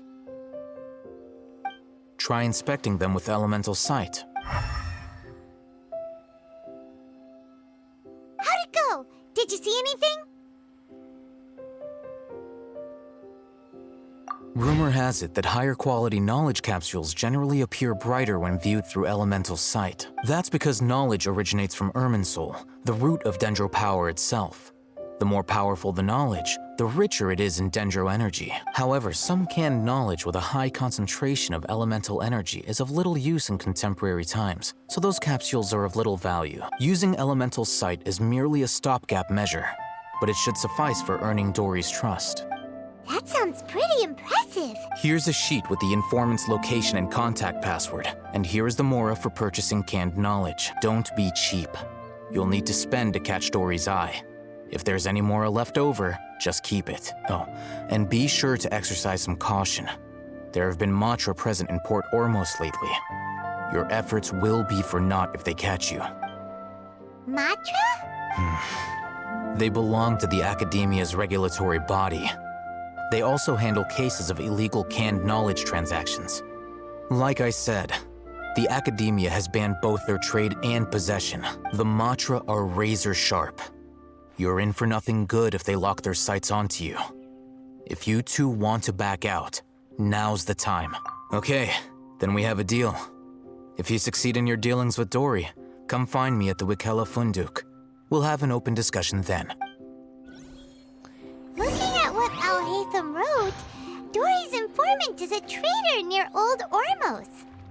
Let's follow these instructions and try to get in contact with him. Yeah, okay. It has been too long already for me. I think I will interrupt the stream for today. I will make sure to lock up from far away where I am now so that I don't trigger it accidentally. But yeah. it is being extremely slow. Like the Sakura mission was way faster in my opinion. Like this, I feel like we are getting dragged by the nose, basically, just everywhere. Well, anyway, thank you so much for watching, and I will see you tomorrow, hopefully with some more thrilling story times. Bye!